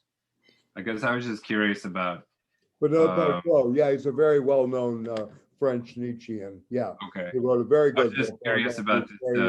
Yeah. This master, the difference between Hegel here and Nietzsche in this, causes the master-slave relationship to go by the way of language and not by the way of labor. I didn't know what that meant exactly. I don't know. I mean, maybe it's a kind of an esoteric footnote, but. Well, I mean, for Nietzsche, language is obviously primordial here in the sense of the great beast, right? Before the labor, and et cetera. And somehow the reading of French Hegelianism always thought that the master-slave relationship was the Kojevian reading of the labor, in lieu of an introduction to the reading of Hegel, the 33 lecture of Alexander Kojev. So that's part of the antagonism here, is also philosophical anthropology in the Kojevian sense. Right, and they want to go deeper back, if you will, to Poitrot's reading, which is, entitled Versions of the Sun, Figures and Systems in Nietzsche. In the sense that for Nietzsche, language is domination, right? Yeah, I mean, in many ways, and this is something we forget, in the sense, and that part of the master-slave dialectic is really taking place in the language of the master. And they talk about this earlier. Remember, we just read, about 20 minutes ago about language and who controls it, right, etc. Right. Yes, Patrick. Yeah, I'll let you. Yeah, this is really a question for you, Michael. Yeah. So what they're seeing is this notion of semiotics of the Lacanian variety is essentially tied to the notion of the despot. And historically, it may have had, it had a certain validity but there is this underlying language. They talk about two languages. Yes. Which is that, how do you pronounce that guy's name? Helm. Anyway, James F. Lewis. Yeah. yeah, I'll put it in the chat. Yeah, go ahead. because I mean, and I kind of looked up, Wikipedia on the guy, and I mean the tie-in with Deleuze in terms of his interest in Spinoza, because he's considered to be someone who essentially develops a notion of language connected to Spinoza. Yeah, the axiomatic and yeah. So, and that's why my question for you, and not for now, but maybe eventually. Okay, good. We get to that point. Thing. Yeah, that's a great question, and I'm going to hold it, and I think it's very significant for later on. Great. I'm going to hold that. That's very good. Just to say that Spinoza, we haven't really talked much, but Spinoza is really the philosophical shadow on which this book is cast, to my mind, and I think Josh brought in another character from almost the same, with Vico, who's not really mentioned, but is also present here in a different way. Yeah, but certainly Spinoza is at the background here, and a kind of Spinoza's view of language too. Yeah, very much. And I point to one book that's interesting too, Persecution and the Art of Writing by Leo Strauss. Is a very good book on the paranoid activity of philosophers, how philosophers have this, don't want to be pinned down. They don't want to be caught or trapped in some ways. So they create, a whole wall, if you will, between what they're really doing and what they're actually, what they're really doing and what you only read. So for example, Descartes is one example of this in The Origin of Subjectivity, that Descartes had absolutely no belief in God. This was all rhetoric for the church, etc. This is Hiram Caton's reading of this, The Origin of Subjectivity. In Vico's case, was he writing the new science at times with the ecclesiastical censor in mind, right? That was another level of reading here. So this is a great question, Patrick, and we'll go back to it. The axiomatic, is very important. And Deleuze, by the way, Guattari, that I don't know of him writing directly on Spinoza. He certainly mentions him, but Deleuze wrote during this period the two books on Spinoza. Mm-hmm. One, The Mode of Expression, and the Spinoza and Expressionism in English. And he also wrote a book on logic, La Logique du Sens, the logic of sense or directional sense and meaning, and which is really an attempt to talk about everybody from Bruno Nose's Non Scotus to the logic of the Stoics. Really, it's a very different kind of logic than we learn in classes on deductive and inductive reasoning. So so all of this is great question. But Spinoza, the Leo Strauss book, what was the name of that? Strauss was a student of Persecution, and the Art of Writing. Okay, he was a student of Carl Schmitt. I was a student of Martin Heidegger first and foremost. Yes, yeah.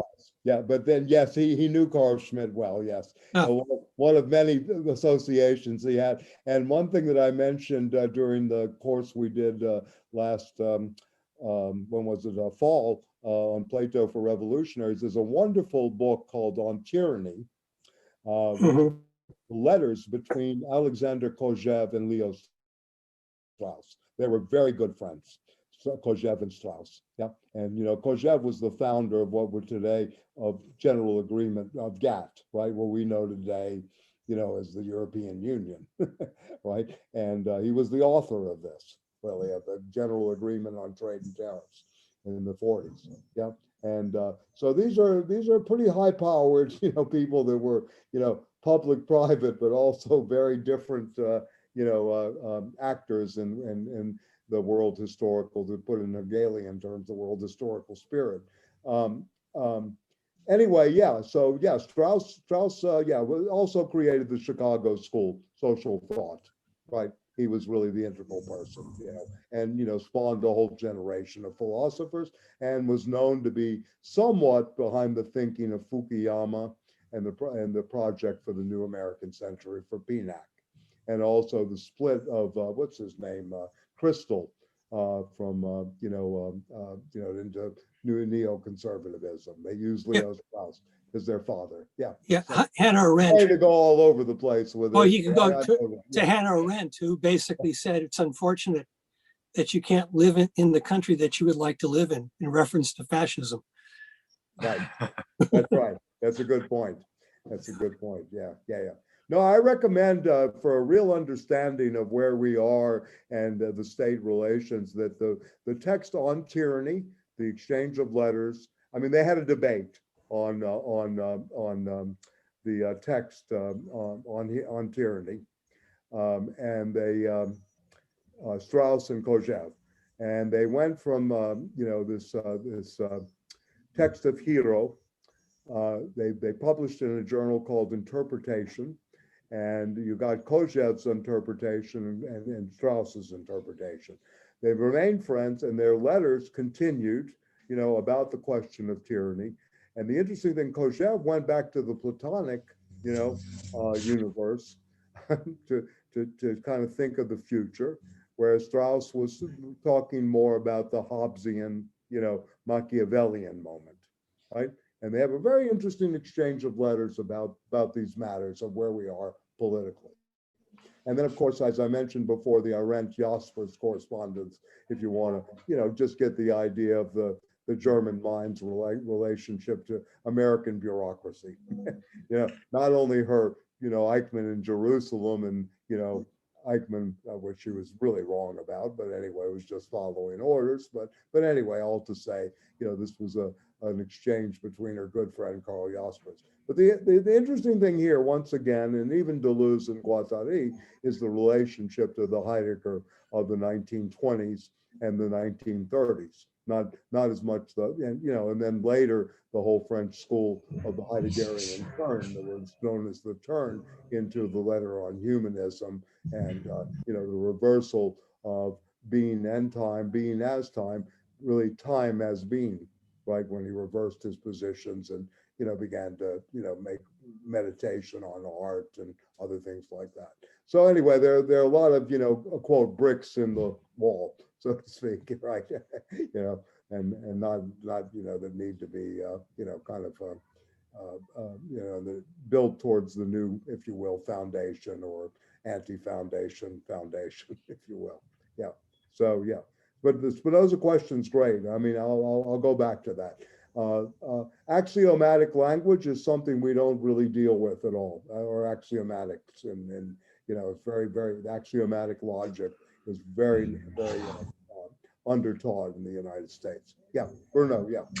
Oh yeah, no, I want to say back to the rich paragraph you read earlier, right? That The one we and read? there is there is that question. The question, what does it mean?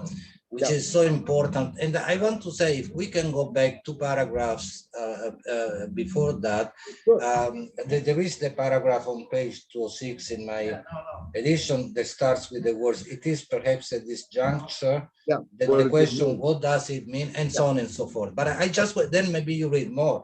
But toward the end of that paragraph, there is something, since we are speaking also about domination and servitude vis-a-vis the signifier, there is something great, right? I mean, like 5 lines from the end of that paragraph, where they say, and that's in italics, the signifier, I don't know if, I don't remember if we read this one.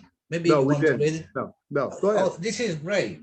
Yeah. It's merely the deterritorialized sign itself. Right. It is the letter, the sign made letter. Right. And then what comes next is great as well. I mean, I can read, but if you want to read, it's all the same. No, it's good. The desire no longer dares to desire, having become a desire of desire, a desire, the despot's desire. Very interesting, right? How we write. How do we write grants? How do we do this? We can think about this in many, many dimensions. Yeah, please. And if I may, I put in the margins, as I was reading, CF, right, Lordon. Right, Lordon on Spinoza and Marx on desire, willing slaves of capital, because I mean it is the desire of the despot, of the boss, and so on and so forth. Right. This is the displacement that really ultimately accounts for what Yes. then power. Yeah, I'm just going to go on. Great passage. Yeah. The mouth no longer speaks. Right, this is great. And you go back around, what a mistake to call it the id at the beginning, right? They kind of take this up again in their way of working together. The mouth no longer speaks, it drinks the letter. The eye no longer sees, it reads, right? This is great, right? The body no longer allows itself to be engraved like the earth, right? But prostrates itself before the engravings of the despot, the region beyond the earth, the new full body. Here's your poetics, really, in a way. Yeah, poetic, and also, and it is the constitution of a new order, because, but it is, well, what I was really taken by is this, the importance of this apparently, unimportant question, common question, what does it mean? But it is key. It is there that everything starts. Because then to the question, what does it mean? You had to answer. And you might answer the way Bataille says about sovereignty, there is nothing. What does it mean? It means nothing. But however, it is the injunction to provide an answer, which then creates all the ways in which life is codified, right? The coding and so on and so forth, right? I mean, it's absolutely, yeah. No, and if I may, I don't want to, but if just an association, because the reversal of that would be, right, and what maybe comes before that and what one can go back to would be similar to the great passage in Marx about the emancipation of the senses, right? When the eye becomes again a human eye. Yeah, exactly. The theoretician of the senses, right? Yeah. That really communism that people don't really realize is that we finally emancipate the senses. We don't smell. We don't, this is really Marxist poetics right here. The mouth, right? The mouth no longer speaks, right? It drinks the letter. The eye no longer sees. This is really a commentary in a way of the negation of the senses and what Marx is trying to talk to, the emancipation of the senses. So they're very Marxist in this. I mean, especially the early Marx. I mean, I think both Marxists. But also a question. No, because I mean, when they say, they speak of Derrida, and I don't know Derrida that well, but the question, the mysterious fashion in which, right, incest and writing are brought together by Derrida. Who knows what this mysterious fashion is? Very interesting. But I wonder whether difference, I mean, whether this distance over, say, the eye and the mouth from right? I mean, it drinks the nectar, right? The mouth no longer speaks. Whether it is also this moment of whether the description could be the distance of something which is deferred, precisely, right? Right. And yeah, I would just say that, we can go back to, the Heideggerian question in being in time. We have forgotten the question of being. We have forgotten the meaning of being, in a sense. It is this forgottenness in some ways that they're also going back to. I'm not saying they're Heideggerian, but I think it's important to look at this as part of this forgottenness, right? In terms of the poetics, right, that were there earlier on, as you very well know, in the pre-Socratics. And Heidegger's great insight, I think, for our time, is that we have to recapture, and not in the nostalgic way. He may be nostalgic. We have to think about this, but how you go back and you recapture a dialogue before the imperialism of Western philosophy. I mean, in a sense, right?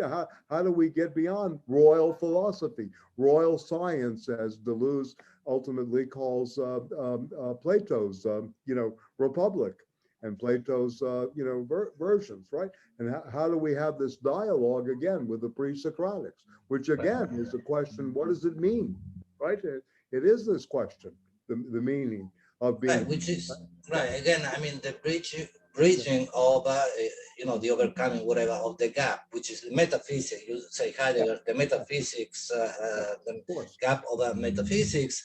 That really also goes back to just about Vico, right? I mean, this poetic attitude, approach in Vico is precisely, it's very similar to this, right? I mean, the idea that it is the body and not the way in which the body is detached from itself, distanced from itself, which should go back, not the new body that they say. They close this paragraph with a new full body which is made, right, which is constituted, and which is evidently also the source of many problems from which maybe the schiz will exit, hopefully. Right. Sorry, so I don't know if that makes sense. Yeah, no, we keep going back. This is actually to go back even the paragraph before the one Bruno just read. And this kind of, I think, ties some of these things together nicely because it goes back to what Justin was saying about, the threes and the triangle. Magic triangle with its three sides. Yeah. Where you want to go? I'll just read this. So this is on. It starts in about the middle. I won't read the whole paragraph, but it's the paragraph just before the one Bruno just referenced, and it says, "The triangle has become the base for a pyramid, all of whose sides cause the vocal, the graphic, and the visual to converge towards the eminent unity of the despot.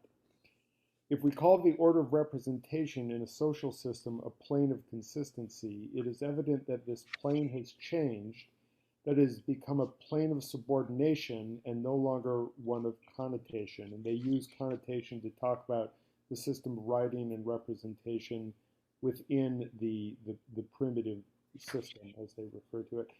And here in the second place is the essential. The flattening onto the graphy onto the voice has made a transcendent object jump outside the chain, a mute voice on which the whole chain now seems to depend, and in relation to which it becomes linearized. The subordination of graphism to the voice induces a fictitious voice from on high, which inversely no longer expresses itself except through the writing signs that it emits, revelation. And then that leads into, well, what does it mean? What does the revelation mean? What does the statement mean? So it seems like that kind of, again, just ties a lot of these things together in some ways, or it's sort of setting up what they're doing. I just wanted to sort of throw maybe a little bit of a wrench into all this, though, is that it seems to me, again, this is fascinating, it's utterly brilliant and extremely rich, but it seems to me to have a tendency to retreat into a certain kind of idealism. And that they're not actually, I think what Marx did that is very significant is he's very concerned with institutions, how they form, how they're related to sort of, what he calls material conditions. And again, I don't see them capturing that level. And, I guess you could say you can't do everything in one book. This, book has a certain... You don't see a materiality of the body here, or a materiality not really, of language that's working? I mean, I'm just wondering. I don't those are the material conditions here too. I mean, yeah. I do and I don't. I do and I don't. Yeah. I think that there's it's not clear how this new system comes into being. It's just you talk. I mean, you mean the despotic? How we right? move It's like sort of how we move, and then the capitalist machine. I mean, what they're doing is that they have this, these three moments, and that they're working their three syntheses through these three moments in kind of a recurrent way. But the whole issue of sort of the transitions, right? I mean, this is again sort of my bias as more a social scientist and some of my training. But there was a huge body of work about how capitalism emerges, and it when you look at what they're doing, or how the feudal society emerge, how these different social systems emerge, and it's a very, very different level of analysis than what they're doing. This is not a attempt to dismiss what they're doing, but it's just I continually find myself wanting that level of explanation, that level of materiality, and I think that there, in some sense, that this is another issue, but desiring production, I think, is a very problematic category, actually. But I would be interested in what the analysts think of this. But again, it seems like kind of an abstraction that doesn't have any particular content. But I think that's sort of. But anyway, I don't want to sort of derail from where we are. But it just is something that has troubled me at points in the book. I mean, what the psychoanalysts, or the clinicians, the issue of desire. I'd like to respond to this, or should I don't know. Go, yeah, please. I mean, I have no problem.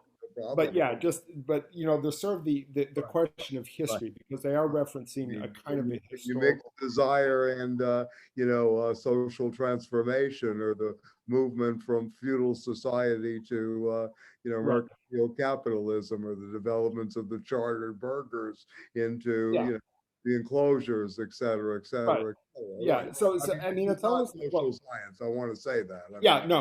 I get that. They're not operating on that level, and I'm just interested in this whole notion of. I think what you're claiming for them, or you're saying about them, and the critique is that this is an idealist predication, or it works on idealist predications a lot. Is what you're. Well, saying. I want to. I don't want to go that. Okay. Far, but I think that there are points where you could say that. But the other thing is, it seems to me that kind of what this idea of desire and desiring production, that I think this is a problem I'm beginning to have with this book, is that they're sort of talking about these codings and these inscriptions, and they're kind of moving through these different moments, right? Yes. But underneath it all is sort of this desiring production, and I think that it's kind of an empty category that is ultimately not going to bear the weight they want to attribute to it as sort of the possible exterior limit that we can finally move beyond by sort of, Well, I mean, let me just close for a second. We live in an age of we're now in the age of basically kind of technics, and technology and technocracy really rules. I mean, we're beginning to see this more and more. And are we going through this kind of transformation at this point, where there's a new kind of human being, or a new kind of desiring production happening? Are we at a limit? I mean, we still live under the capitalist system in very different ways than it was in industrial capital, and really, for that matter, even finance capital.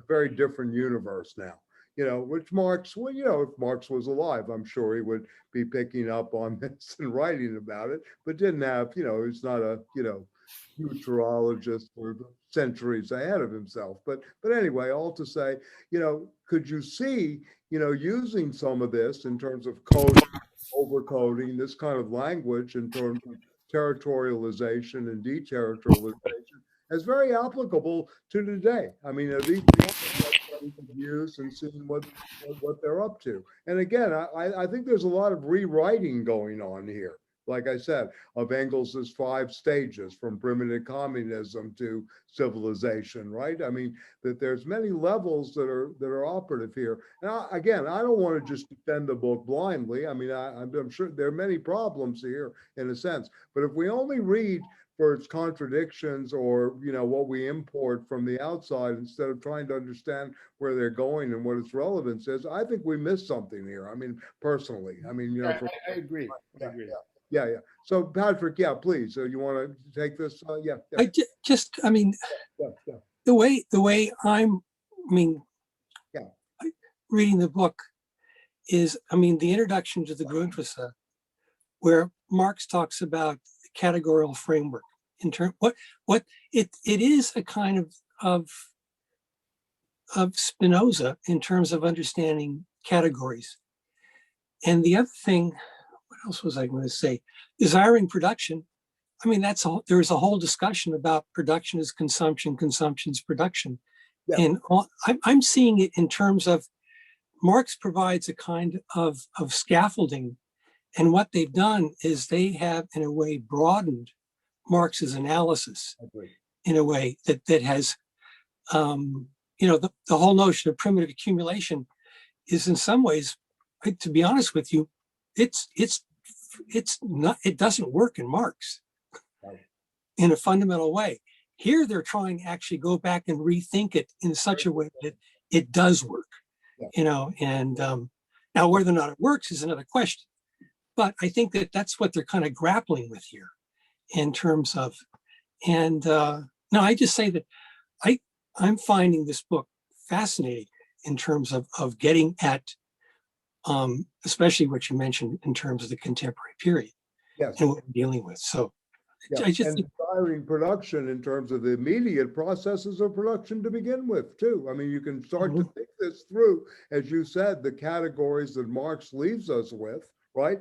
And this kind of, and as you said, originary or primitive accumulation as well, and how they riff with that. Please, Patrick, I didn't mean to interrupt you, but I think, you're onto something there. How is it out today? What is this new Silicon Valley, type, right? When you talk about these people that are doing special, I have a fascination with this too, special projects, acquisition companies, all these things that are going on, financialization out the wazoo, right, et cetera, new apps, et cetera, that you can explain in terms of some kind of Cartesian logic, but at the same time, what is this doing to the human being, right? The kids that I visited this weekend with my 16-year-old nephew, he's on the screen 10 hours a day. He's going, it's amazing. Yeah. I mean, this is it. This is what they live. They can't read a book. Their parents are very upset. Please talk to him. He likes French. So I said, he is a beekeeper. At least he has that. So I'm going to get him Mandeville's The Fable of the Bees and see if we can get him reading. I don't know. I'm trying, in a sense. But yeah, look, Carl, you raised very good points here. I think there's a lot of idealist predication that works here in a sense. But I think, Patrick has a good point. They're really trying to extend, I think, and I like this notion of the scaffolding that exists, and they're trying to, say, look, we've got to build where we are, right, in a sense, and that, this in some ways, maybe we're rehearsing an older debate that goes on. Maybe it's a return of the repressed, I don't know. But anyway, that, during the 1930s, psychoanalysis had no currency on the left at all. Right? It was really, really pushed aside. And even in the 50s too, it was only in terms of the counterculture and maybe the new left that brought it back into the fold where it was taken seriously. And you began to get a slew of books. You had Linder's Rebel with a Cause, The 50-Minute Hour. You had the two meta works like Norman O. Brown and Marcuse, Life Against Death, Psychoanalytic Meaning of History, and of course, Eros and Civilization, which I think this book is part of a point of departure from. And and then, a whole slew of attempts to merge together. And I'm not so sure the Marxist Freudian synthesis works, but they're trying in a way to bring desire back into the equation. But that's kind of, again, this is Yeah, this is somewhat tentative what I'm saying. I'm not like absolutely wedded to this, but don't understand. Yeah. Again, I guess what I'm starting to like, they're sort of posing desire. I don't see the way they're treating desire as fundamentally Marxist at all. It seems much more kind of Freudian, but not even that. It doesn't even seem that. It almost seems like it's something prior to that, or even less articulated or less developed to me, because it almost seems like that there's just this desire and that it's repressed, but as opposed to and then, you know, what seems like the materialist aspect of it is that they're then talking about how the inscription then, you know, forms desire, it structures desire, right? Which is what I would see as, you know, the Marxian element in it. They're trying to historicize desire, right? But there's still, what I see them doing is that there's still this category of desiring production that's kind of outside, prior to, and ultimately is going to define the limit through which we move beyond all these territorializations, all these codings, right? That it's the deterritorialized, unbounded, ungoverned flow. And that's what I find a little problematic. It goes back to what David. Capitalism works on deterritorialization. What?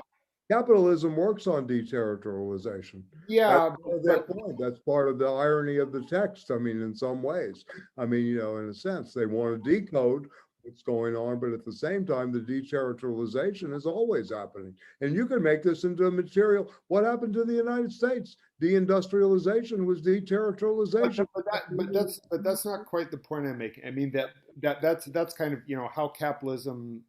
Right. I mean, I would read it more through a David Harvey Marxist geographer that Well, yeah. produces territorial configurations and then dissolves them, and that there's an actual logic to that. It's not just sort of this It ontological. would just be illogical.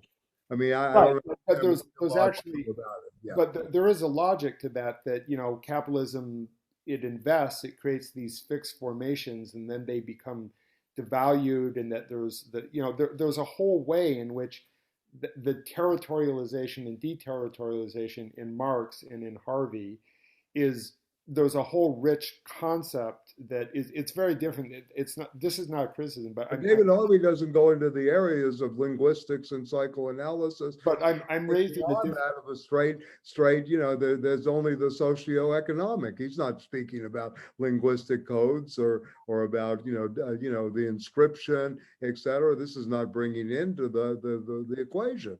I mean, this is the reason. You can read David Harvey, yeah, sure, but I mean, in a way, this is a very different attempt.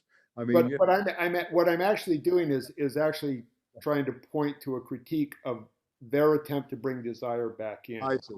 That's what I'm saying. I mean, fundamentally, what I'm saying is that the category of desiring, I'm actually going back to their text, you know, very strictly, and that again, you know, these codings, these operations that, you know, structure desire, put it into, you know, these more contained forms. They're kind of, that it represses desire. So if something is being repressed by the coding operation, to refer to that as sort of, you still have to have some notion of something that exists outside of that coding, right? And that to me is where it seems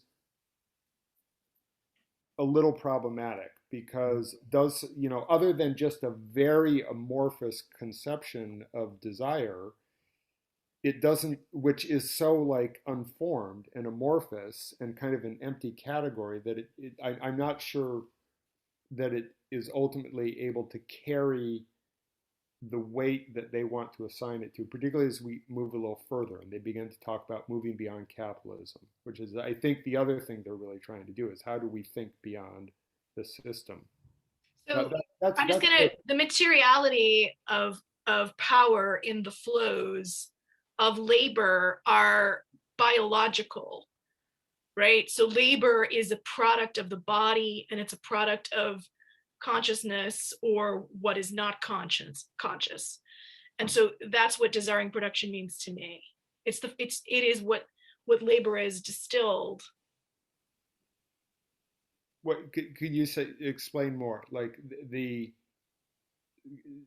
so we go beyond the sociological or the socioeconomic, and you're interacting with linguistics and psychoanalysis to get even beyond the subject of representation to either the person or what is beyond the person in terms of political.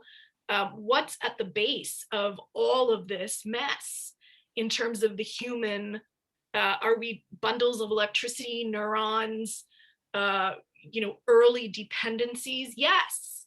So at the level of basic human I don't want to say beingness or existence, because those are abstractions of electrical dependencies, electrical interactions that are addressed to other humans and social forces. So I think this is actually a way to try to simply articulate the human as money. So what if a flow is going to be two things. It's going to be an abstraction and a code, and it's going to have materiality. And I think that that's exactly what they're trying to get at with the kinetic, the bodily kinetic of humans in interacting with their environments. But how could that be? How could you then say that's repressed? I mean, I agree with that. I mean, that does. That's the Freudian hypothesis that that's what society is. But they want to get beyond Freud. Like the way I'm reading them is that they want to talk about Freud. They want to move beyond Freud. I mean, they're talking about a nature of desire that is kind of, it's almost pre-Freudian. It's like Freud has coded these attachments and these, This is not my reading of the text. Right. That's not. As I've said, this is not my reading. My reading is that they are recovering a Freudian sense and criticizing the overcoding of Freud, the overcoding that happens to Freud via Lacan and others. In other words, Oedipus doesn't need to be king. Oedipus isn't king, can't be king, is an empty signifier, whatever. Sure, let's get back to the basics. It's biochemical, and that is how Freud starts. So it's Reichian almost. I mean, they're trying to have like behind them. I mean, but again, I mean, they're really looking at so many levels at once. This is not just a straightforward description of a capitalist economy, or you begin with a commodity and its fetishism, and you uncover the secret, and then you go through these transformations and certain, the transformation of money into capital. They understand all this. They grew up on this. This is like mother's milk to these people. Really, to be honest with you, this is part of the French pedagogy in the academic system. They're trying something, I think, radically different to try to, again, break against the orthodox Marxist approaches to things that, in the last instance, it's economic determinism or an ideology of socioeconomic determinism at one level. This is part of their antagonist. And in the Freudian sense, they want to get out of the notion, and I agree with Lydia, in some ways it's a recovery of Freud. The most powerful parts that David talked about in terms of the later Freud, how he goes back through the revisions and all of this. They're not just throwing Freud out. I mean, this is not a book anti-Freud, in a sense. They're learning. I mean, this is a psychoanalyst with someone else that's read psychoanalysis. They're looking at this as how it became an institutional practice, right? That only deals with the neurotic on the couch. They're trying to understand this. How did this come to be? In a sense. And how does this notion of schizophrenia, beyond being a clinical entity, and thank you very much, Jane. I started to read the interview with a philosopher, very, very good article. But anyway, all to say, again, they're trying to move well beyond, this notion of that, we're all victims of capital. This is all, we know this already. We know all this stuff. They're trying to go beyond in terms of merging, if you will, and amalgamating, and in the alchemical sense, as someone mentioned earlier today, as an amalgamation, if you will, of the recent findings in anthropology that do not have Oedipus at the center of the narrative. It's about your family romance anymore. They want to go beyond that. They want to say it's well beyond that. They want to look at earlier primitive forms of the gift and exchange. So there are all kinds of levels of critique going on here. I think if we reduce it just to it's either idealistic or it's David Harvey is more materialistic. I don't think that's even close to the case. I will come back to this point later. I think I'm making actually a more subtle point. Okay, all right, fine. That, I mean, there's a whole way in which deterritorialization and reterritorialization has worked itself into contemporary geography. I wasn't trying to. No, I understand. I was just, No, but I think I'm actually talking about, that way. I read it different. given everything you just said, I think that we still, in the final analysis, in my opinion, it's a political book. It's not just about trying to, I mean, they're radicals. I mean, certainly Guattari is radical, and they're trying to actually, I think, talk about how do we get beyond capitalism.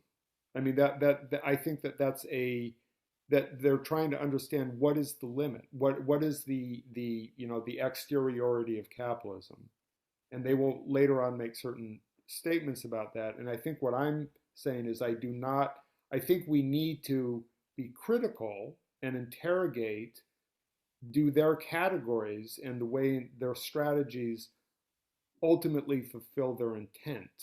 That's all I'm saying. And I'm not dismissing the book. I'm not saying that they're right or wrong. I'm just saying that I think that we can ask some questions about how they are thinking about desire.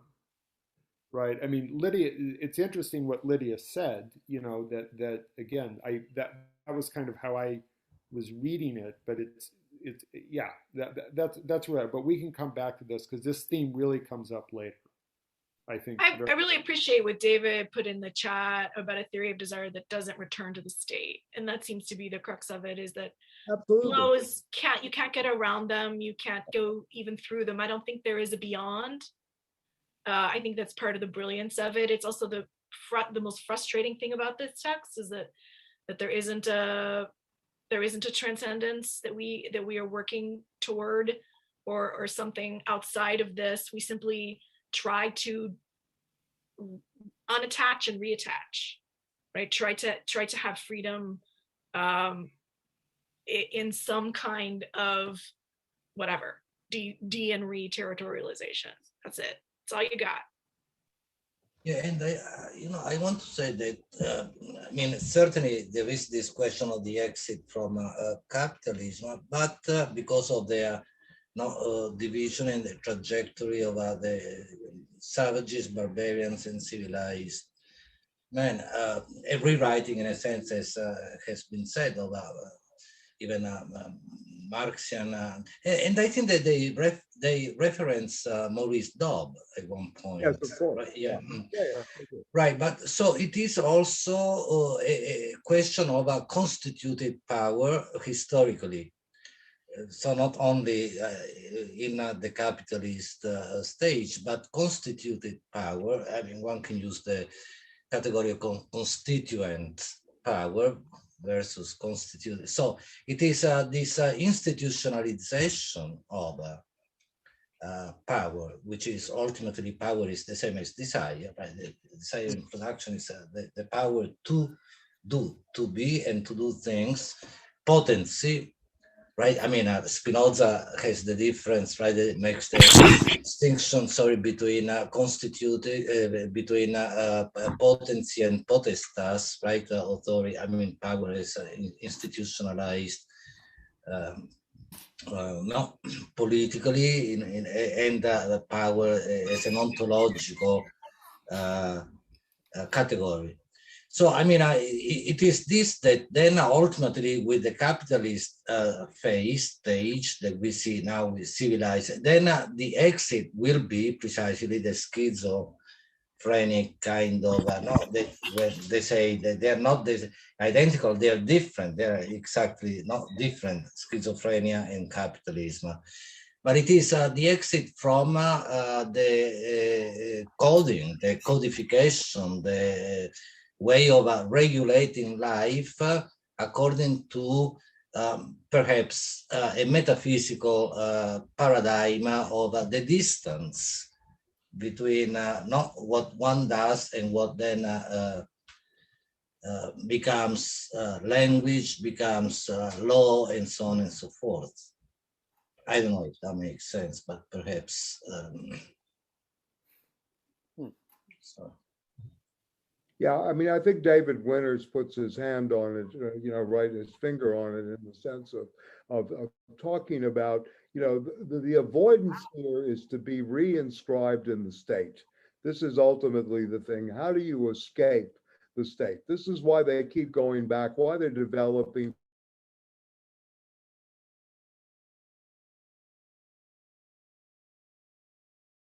in a way has become statist in the 20th century.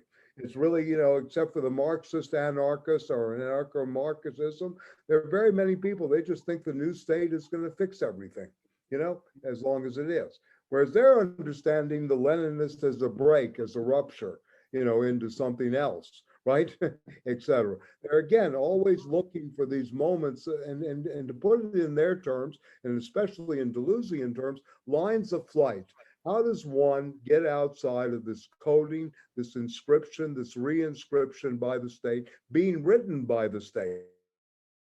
We hear this in the language after George Floyd. I mean, this is every cliche in the book is coming up right now about this case in some ways. It's just the beginning.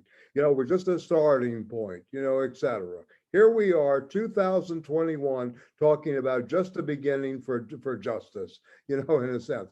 Think about where we are in terms of language and what these people are doing in terms of what they're trying to do with, not only the linguistic codes, but also, what has happened to desire? They're really asking the question again, what has happened to desire? It may be a better title. What occurred? What happened to Baby Jane? What happened to desire in this case? In a sense, and in a way, it's so hidden, it's so repressed, so depressed at this point, right? That we no longer have this poetic. We no longer have this ability to see things. It's one cliche after another. Etc. So this to me, I think, is part of the problem they're setting themselves out to fix. And they see the limitations, if you will, of the Lacanian reliance upon Saussurean linguistics. That's one antagonist.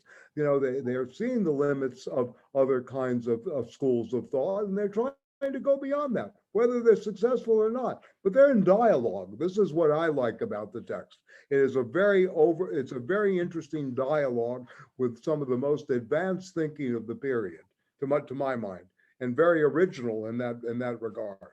Yeah, in that regard. Yeah, to my mind, and that's its poesis. To go back to where Josh spoke of the Vico. So I think if we don't read it that way, we're missing a lot of the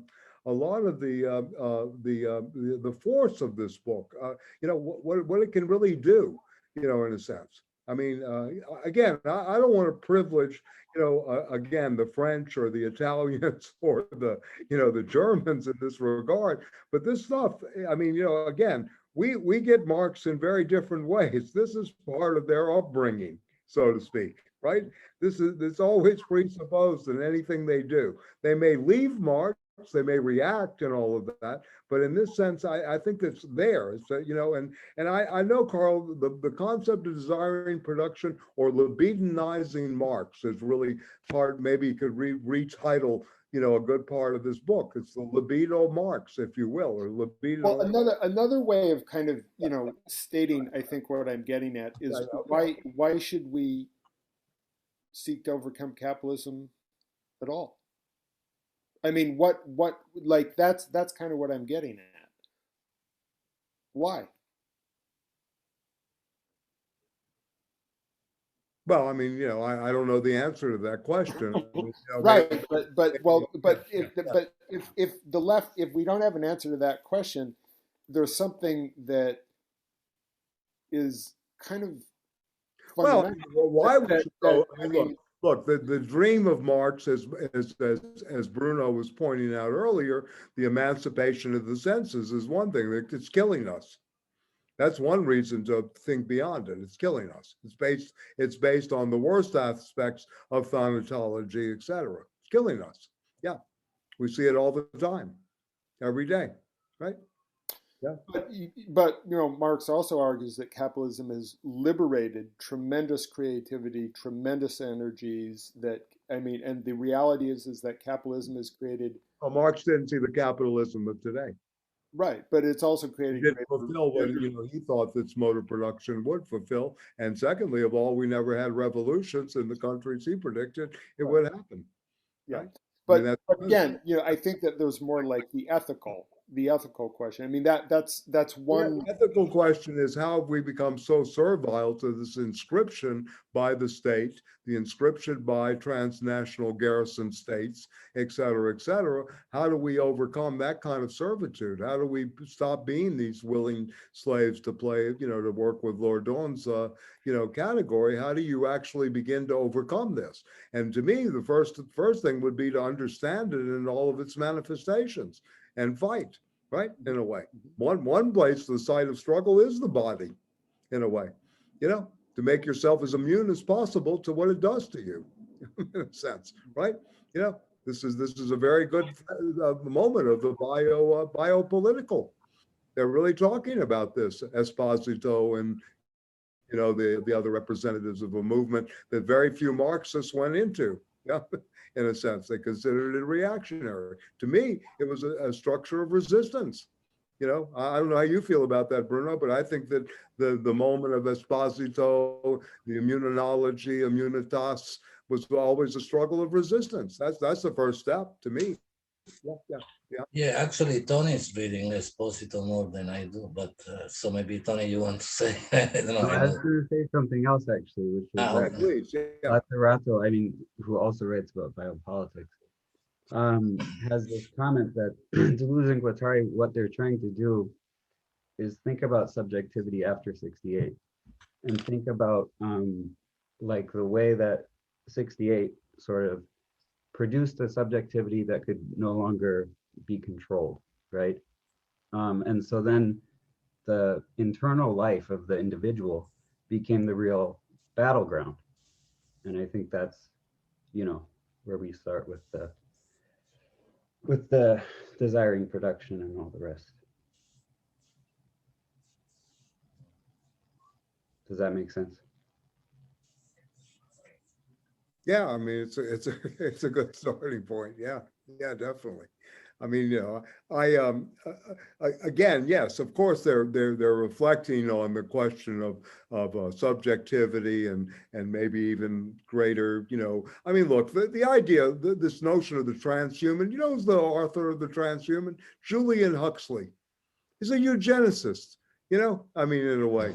T.H. Huxley and Aldous Huxley's, brother is the one who invents the term transhuman. These were dangerous people, right, in many ways. But we talk about this word as if it's somehow very interesting today. I mean, this is invented by biological thinkers in biology, who basically dangerously have created this space for us to think, right, in terms of something for them was basically an experiment in subjectivity of human control, Mm-hmm. I mean, yeah, and in many ways. So So in a way, you're right. I mean, this is the advent of a new kind of all power to the imagination. Remember, May of 68, one of the things that really captured everybody is a group of students, right? Workers, etc., took down the state apparatus for 1 month. The prime minister left the country. Can you imagine doing that in the United States? Donald Trump just sends in people back into the White House into the Congress to take over the Capitol Hill, right? In a sense, they ran the prime. There was a tremendous reaction to it. This book, in some ways, was criticized up and down, all the way, by everybody. Luc Ferry, Alain Renan on the left, by many people, etc. Right? But again, they were really trying to look at this notion that Bruno brings up in the early Marx, the theoretician and the emancipation of the senses. The dream of the full man, the new man in Guevara's sense, the dream of the whole man in terms of Gramsci's reading of Marx, right? All of these things are operative here, I think, in a way. I think they're, to use this metaphor earlier that Patrick, the scaffolding of the ground. Taking it apart brick by brick, etc.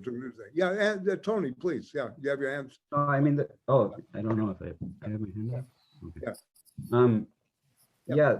About immunitas, there was this passage in Esposito where he's writing about immunology, and actually the early theorists of the state in the Enlightenment were actively borrowing from medical discourses around sort of pathogens like endogenous and exogenous Yes. pathogens and how to neutralize them Right.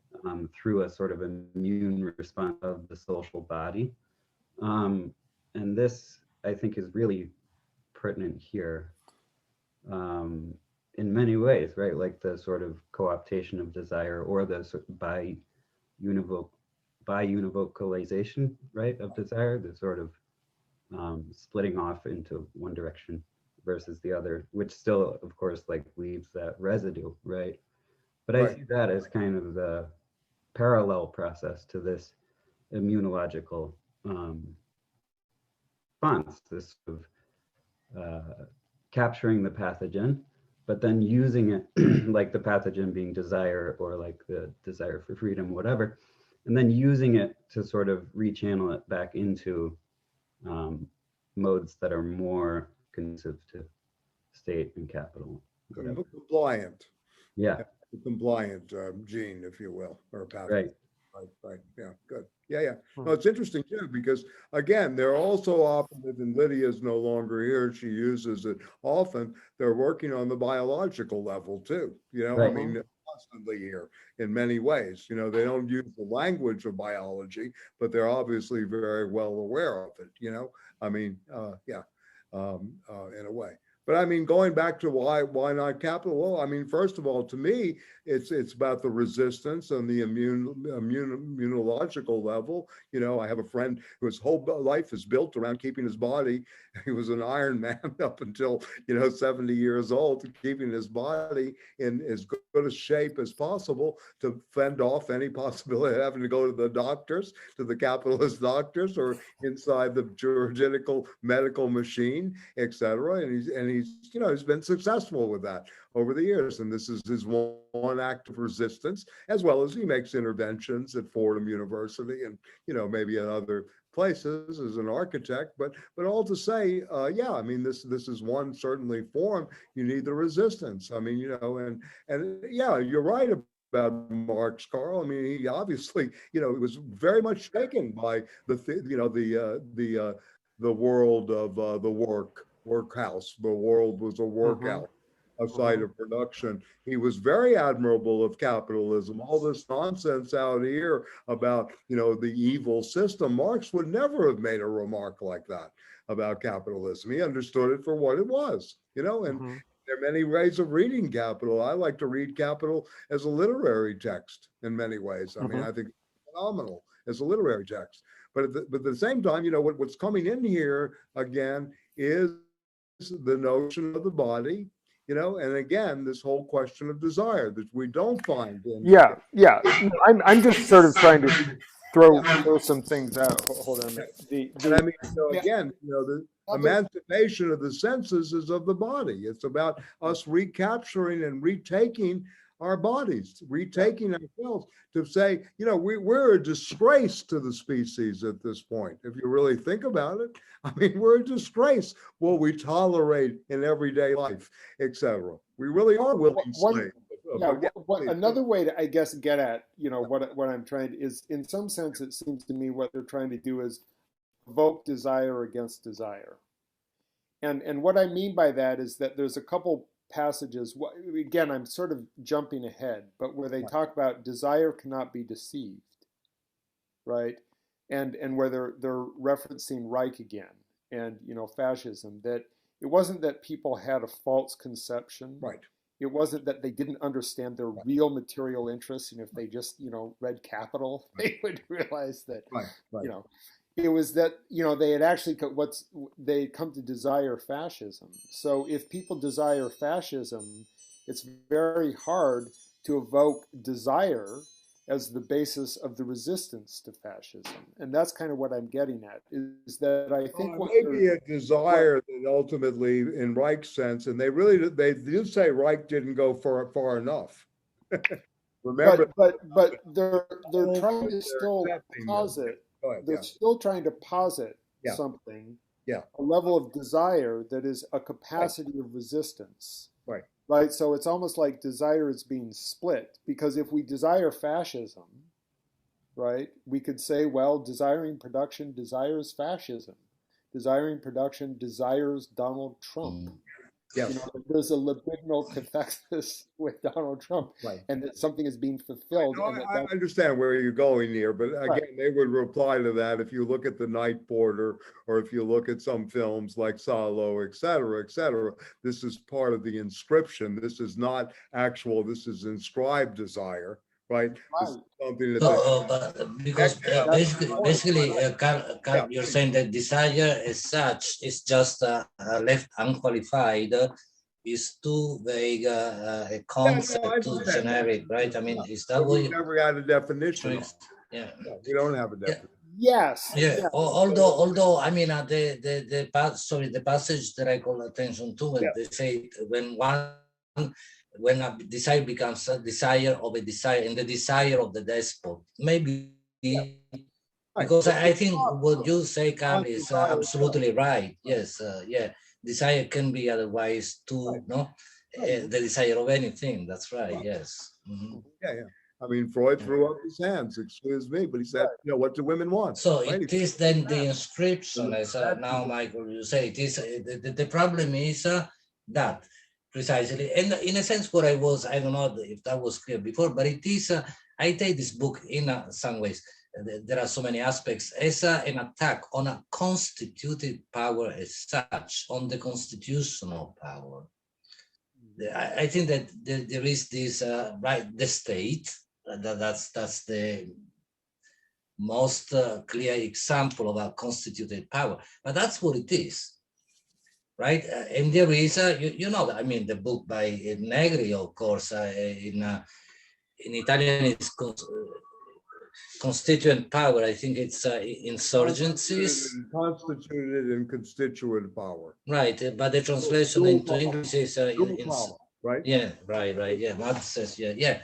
And so that's really the question is this tension, once again, perhaps between what must be destroyed, which is constituted power throughout history, and the possibility of this time the molecular revolution. It's not just one way of, right, I mean, engaging in constituent power. There are many ways, explosive ways, but that's probably what it is. So it is this type of desire that must be followed. Mm-hmm.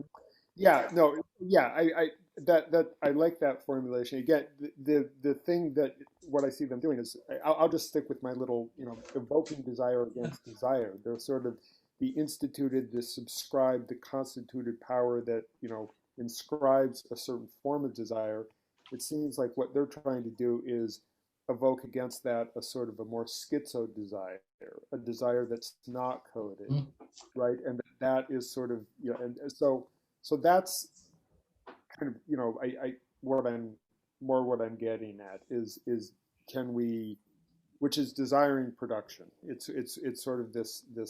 So I'll just look. In some levels, desire is the social field itself, right? For them, it's the socius, right? To think of it that way, and ultimately, the schizophrenic is a better guide to social desire for them at this stage of capitalism, at this quote, at the absolute limit that we read last week, rather than the relative limit, right? That the schizoid, again, becomes the absolute limit of capital. So the guide to social desire is the schizophrenic rather than the neurotic ego. This is what's really happening here in terms of underneath it all, what they're really trying to do vis-a-vis institutional practices and institutional, you know, psychotherapy, psychoanalysis, you know, schools that developed, et cetera. You know, and again, it's very unorthodox because they're privileging the socius as the site of desire. It's no longer individual, or it's this desire against that. It's all part of the socius. So they're trying to work within this, you know, they're very much like Marx in the German ideology. You know, men make history, but not in conditions of their own doing. The socius is a given. just like Marx says, it's social relations that determine consciousness, not consciousness that's determining the social relations. So in a way, this is where they begin. And the schizophrenic to them becomes a much better model of where capitalism has gotten to, right? And that somehow they see in those cracks, to go back to what you asked, why destroy capitalism, or why do we go beyond it or try to do it? The schizoid is offering us these glimmers of light, or really in some ways, new lines of light in some senses, in terms of representing that absolute limit.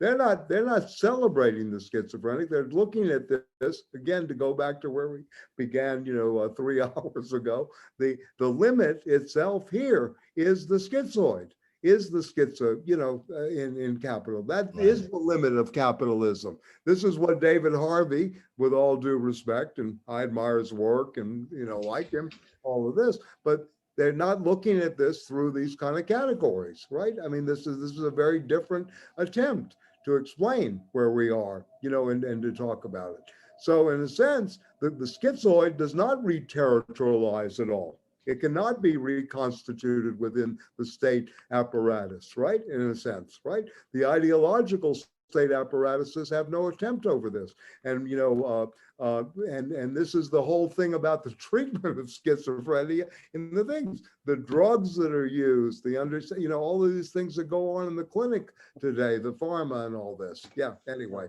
Bye, see you. So, okay, bye, Bruno. Thank you. Bye.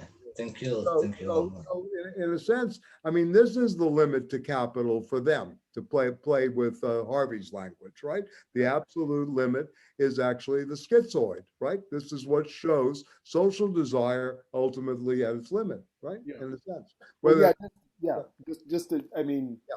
I think, another thing is, I think capital itself and the market itself codes and inscribes much more than they sort of, talk about the state as being and I think it's more complicated than that. But I think in terms of the section we were reading, what I find very interesting is how they're leading up to Oedipus that the despot seems to be this very important moment and this transformation. And it seems like they're critiquing, they're talking about almost the conditions of the historical emergence of the whole way in which in Saussure, and then as I gather Lacan, language and then all the the unconscious and subjectivity comes to be understood, and so I found that very right. Well, I mean, I'll preview that. I mean, we I guess have to kind of move on to the next part, or we'll be here forever. I mean, in terms of the reading of the text. But anyway, just to kind of preview, yes, the capitalist machine for them is arising from within the despotic, right? It's obviously happening that way, just like capitalism in the traditional historical, accounts is emerging from feudalism and, et cetera. And you have the birth of mercantile capitalism. So the socius becomes the new body of capital itself. And then you have, the flows of goods. They go back to the language of flows of goods, bodies, new images that are produced, et cetera. And they're looking at mercantile. You have to read a lot between the lines here in terms of the story, right, if you will, and the narrative, right? And then we begin to go, the two flows that are operative in capitalism change. It's labor and capital. They're very well aware of this, that Marx, shows this. And I just reread the manifesto of the Communist Party. It's full with density. There are historical situations. There's a political function. There are many, many levels to this text, many regimes that are operative, in this beautiful, work of a 30-year-old, right? A 30-year-old militant in 1848. And before a failed revolution. So anyway, we're going to talk about this. We'll talk about how representation breaks through of what they consider Saussurean domination, right? In terms of the linguistics and the signifier of the capitalist machine, and then how the paranoia operates through domination, hierarchy, and what they call molar aggregates versus schizophrenic that operates through non-systematic, nomadic, and molecular arrangements, aggregates. So we're going to talk about that, how the schizoid, how they're going to make this switch to the schizoid analysis. Because again, that's going to be quote unquote their way out, their attempt to get beyond this, right? And how does one overcome the paranoid machine? Because most of the discourse, anti-capital on the left, is paranoid, right? If you really think about this, the orthodoxy, if you want to use clinical language or Freudian, it's paranoid, right? So the schizoid is going to overcome the paranoid machine. So again, they're looking at this again, multiple. Yeah, that's interesting. I hear your criticism, but think about this too as we go forward, right? I'm just trying to think. I mean, yeah, of course, desiring production leads a lot to be a lot desire. They could have said libidinizing Marx, right? Or the libido Marx instead, or we're going to deal with desire and work. The cat's enjoying the class a lot. It's great to see the Cheshire Cat in Alice in Wonderland here. Yeah. Uh-huh. Without the Red Queen. Yeah, but anyway, yeah, I mean, we'll get to it. I mean, I hear your point. Your points are well taken, and I think this is very, very healthy to open up to how you would critique this. But yeah, I want to limits. I mean, just to see where it can take us, and then try and explore also where it may not take us, or where it encounters its own limit. Yeah. Right? Well, remember too, we're only doing one part of their work. This is the first volume, the prolegomena, I would call it, to then the Mille Plateau as being maybe the theory of expression of this, right, as we go forward. And I mean, that's full of holes too. I mean, it's a good pedagogical tool. It's much more than that, right? The Mille Plateau, the 1,000 plateaus, because again, they're going to start thinking in terms of something very, very different, right, than the normal everyday institutional practice. And this is where the nomadic comes into play, where Deleuze says something different happens with the nomadic, nomadic becoming, where the jamming of the codes happens, right? And there always that possibility of the jamming of the codes, right? I'm not saying that's the way to live, because we need codes. I mean, obviously, in some ways, or we're going to be, bonkers, for lack of disorganized term, a little bit disaggregated and disheveled, discombobulated, etc. But on the other hand, yes, the nomad for Deleuze, right, more than Guattari, becomes kind of the new hero in a sense, right? And those who are always thinking about lines of flight. So this is a new strategy that they're beginning. But they're also going to reread the whole history of science, right, through this desiring production lens and a lot of the categories that they bring up here. They're going to read the birth of linguistics differently, right, etc. So this is a very radical, again, you don't have to agree with it, but what I mean about it, it's a work of the imagination, right? Whether it has idealist traces, almost everything has idealist traces, but anyway, in some ways, and they're trying to bring in, again, from what they know, and remember, Mille Plateau is 1980, so that's 40 years ago, but I still think this is one of those timely works, right, in a sense, or I wouldn't be rereading it or, trying to rethink it. In a sense. So they're going to bring in the latest language of cybernetics, biology, neurology, etc. And I think in some ways that Lydia is no longer here, but she was bringing up electricity, electrons, and all of this in a way. I mean, really the frontier now seems to be, and Lacan always spoke about this, and I'm sure David and James see this all the time, the new frontier is neurolinguistics. Really, in a way, this is the new frontier, or the neuroscience. And this is basically where Freud started. In some ways, they may be thinking of, they don't mention Project for a Scientific Psychology, but this is exactly where Freud began. Yeah, please, David. Yeah. Oh, I was going to just ask that it seems to me one of the odd things about the book is the conceptions they have of the earth. Oh, yeah, okay, yeah, all right. And that I believe there's some statement in it that is sort of where this concludes that says something like, the earth in the end will heal itself. Right.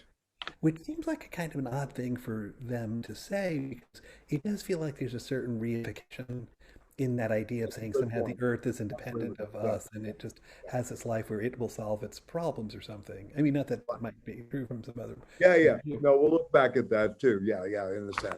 Yeah. I mean, that's their testimony to ecology and maybe to Earth Day, since I think Thursday is the first Earth Day. Yeah, who knows what they're thinking? I mean, at that point, yeah. But yes, that's a very good point. Yeah. Were either of them themselves in some kind of classical analysis that just like went bad? What's that? I'm sorry. Again? Oh, were either of these guys in an analytic treatment that they had? I think I mentioned to you, Guattari was analyzed by Lacan. Oh, I did not know that. Thank you for. So this is going on here too. I mean, if you want to read that. Oh, so no wonder. Yeah. I Explains see the what whole you're book. saying. We're done It now. all comes clear now. Huh? Okay. Yeah. Yes and no. Yeah. Yes and no. Yeah. And then he went to see the master later, and I don't think it was a great encounter when they had a meeting. And I think the Lacan was very cold towards him. He went, anyway. And the Lacanian schools, which is interesting, were very much against this book. They thought it was a complete, attack upon. What about Deleuze? I don't really buy that, but anyway, please go ahead. Yeah. What about Deleuze? Was he in a psychoanalysis of some sort? Deleuze was, I think, trained as a psychoanalyst, on top of being a philosopher, a professor of philosophy. Yeah. He thought psychoanalysis, I mean, to sum it up in some ways, had a policing function in society. He knew of its subversive potential. He understood it well. He wrote a great book, by the way, that may interest you, on Sasor Masoch, on masochism. That what is it called? Cruelty. What's the subtitle? Oh God, but it's on Masoch. It's called on masochism, and it's a reading of Venus in Furs. Oh. He actually tries to correct the Kraft-Ebing concepts of masochism. That Masoch is really the opening of the sexual contract with I forgot her name, Wanda.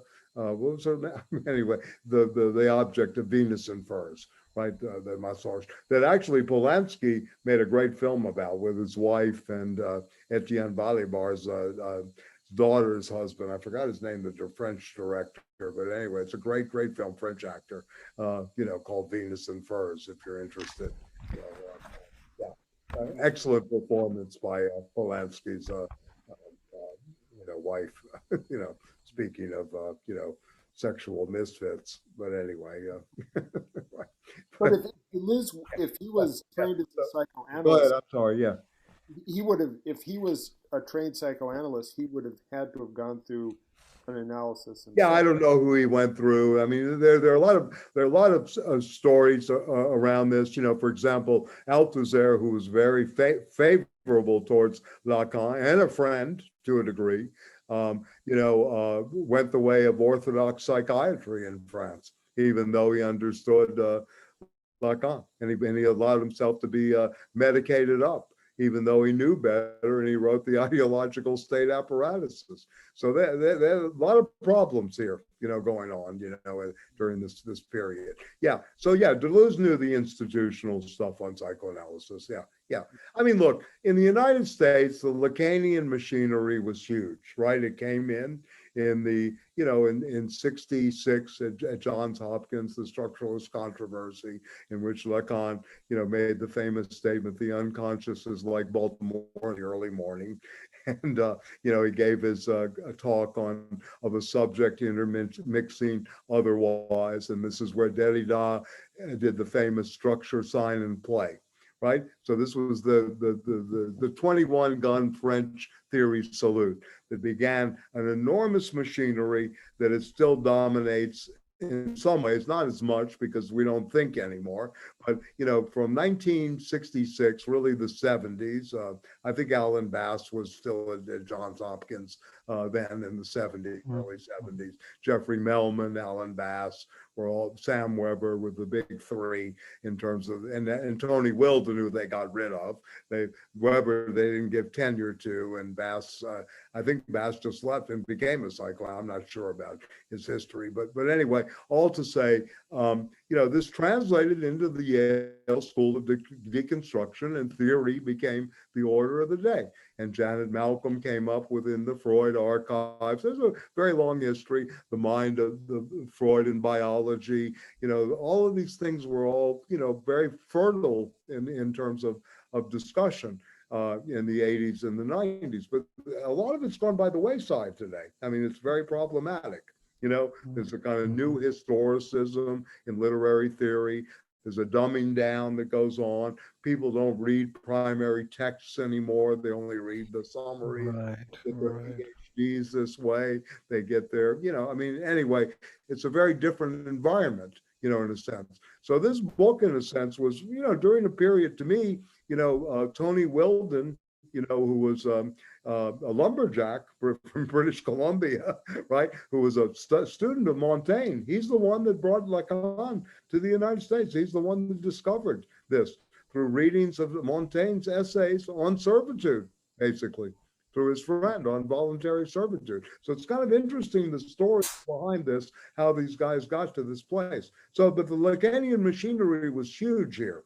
And Deleuze kind of came in the back door, in a way, at certain departments. And it was film departments and the art world that took up Deleuze, not philosophy, not literary theory, etc. They're the ones that took up Deleuze. And I guess the last place was, the Lacanians, etc., even though they read. So yeah. So he was not, again, Deleuze was a professor of philosophy. He didn't want to be bothered by institutional practices. He was really a subversive. From what I've read of him and what I've heard, I've listened to a lot of his lectures. This was a person that was always thinking, and he didn't want to be bothered by institutional meetings, group encounters, etc. He was in his way, a solitary, but someone very much in the world. So yeah, and very much involved in film, which I love. I think the great moment of philosophy is really on film. That's the way to read. Yeah. So I need to jump off, but no problem. Thank you for Next week we're going to be talking more about we're going to go through the capitalist machine next week. We'll try to put this together in a way. I had a couple of other things that we didn't get to do today. The Urstadt. I want to talk about the formation of the state to the capitalist civilized machine, etc. Right? And I was also going to say, if you want me to send you a copy of the gem cells.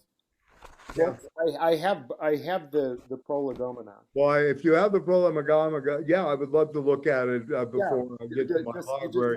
I'd rather see it in my own library, but I'm not getting in. I heard the latest diktat from Canada. Yeah. So when I come out to New York, you have to give it back to me. So. It's a PDF or? No. I have the actual book. Oh, no, it's okay. I have the actual book too. No, I thought you may have it in a PDF. No. Okay, yeah, great. We'll take a look at it. I'm very interested in it. Yeah. No, this is the linguistic background and Deleuze in terms of philosophy, Plato, Spinoza, Bergson, and etc. And I'd be really interested if you wanted to do a little section on Saussure and then the other. Yeah, also Emile Bonveniste, and there are many, another great thinker too, and and of course Aristotle. Yeah. Okay, great. But anyway, thank you so much. Thank you. Good night, everybody. I'll see you next week. Michael, you, what are the pages that we should read for next week? I finished part 3. Okay. The entire Savages, Barbarians, and Civilized then. So up through the civilized capitalist machine. Schizoid analysis. And we'll try to get through that so that we can get on to the project. Thank you so much. Thank you. Great class. I hope you're getting something out of this. I am, but Yeah. it's sort of like when I was an undergraduate, in my senior year, I took this really wonderful course with someone named Bob Zimmerman. I don't know if you know him. I don't think he became a big name. Bobby Zimmerman I know is Bob Dylan. I'm just Right. kidding. He had the curse of being named in this famous way. Yeah, yeah. But it was such a great course, and we got really into all these things, Kant, Nietzsche, Right. Hegel, Freud. But then I graduated. I thought of going into philosophy, and then, for bourgeois reasons, medicine seemed to make more sense. I just could see academics was going to be kind of Are you an MD in training, and then you Yeah. went into yeah. the clinical? Yeah, So interesting. I find this all very interesting, and I'm very glad to be here. But I feel like I sort of have like a very cursory background. Right. So Well, I mean, that's okay. I mean, I'll try to fill that in. I mean, you bring a lot to the table, and I really appreciate, especially your interventions on your very passionate and very well articulated versions of Freud and other things. And I thought you did a beautiful job with Helen Keller. I had the privilege of meeting not Hutchison, but I knew William Gibson, who wrote The Miracle Uh-huh. Worker, and his Uh-huh. wife, who was a psychoanalyst with Eric Erickson at the Uh-huh. Austin Briggs Clinic, and she Uh-huh. wrote a psychohistory of. I knew them because their son was a friend of mine that I stayed with in Bolton Hill in I see. Baltimore, and I got to meet Anne Bancroft, which was great for me. Wow, very She nice. played in the play, right? Yeah. Uh-huh. So they were good friends with Mel Brooks and Anne Bancroft. So that was quite a treat. But the Helen Keller story, I don't know if you know the essay, since you were so passionate. I really loved your little intervention on that level.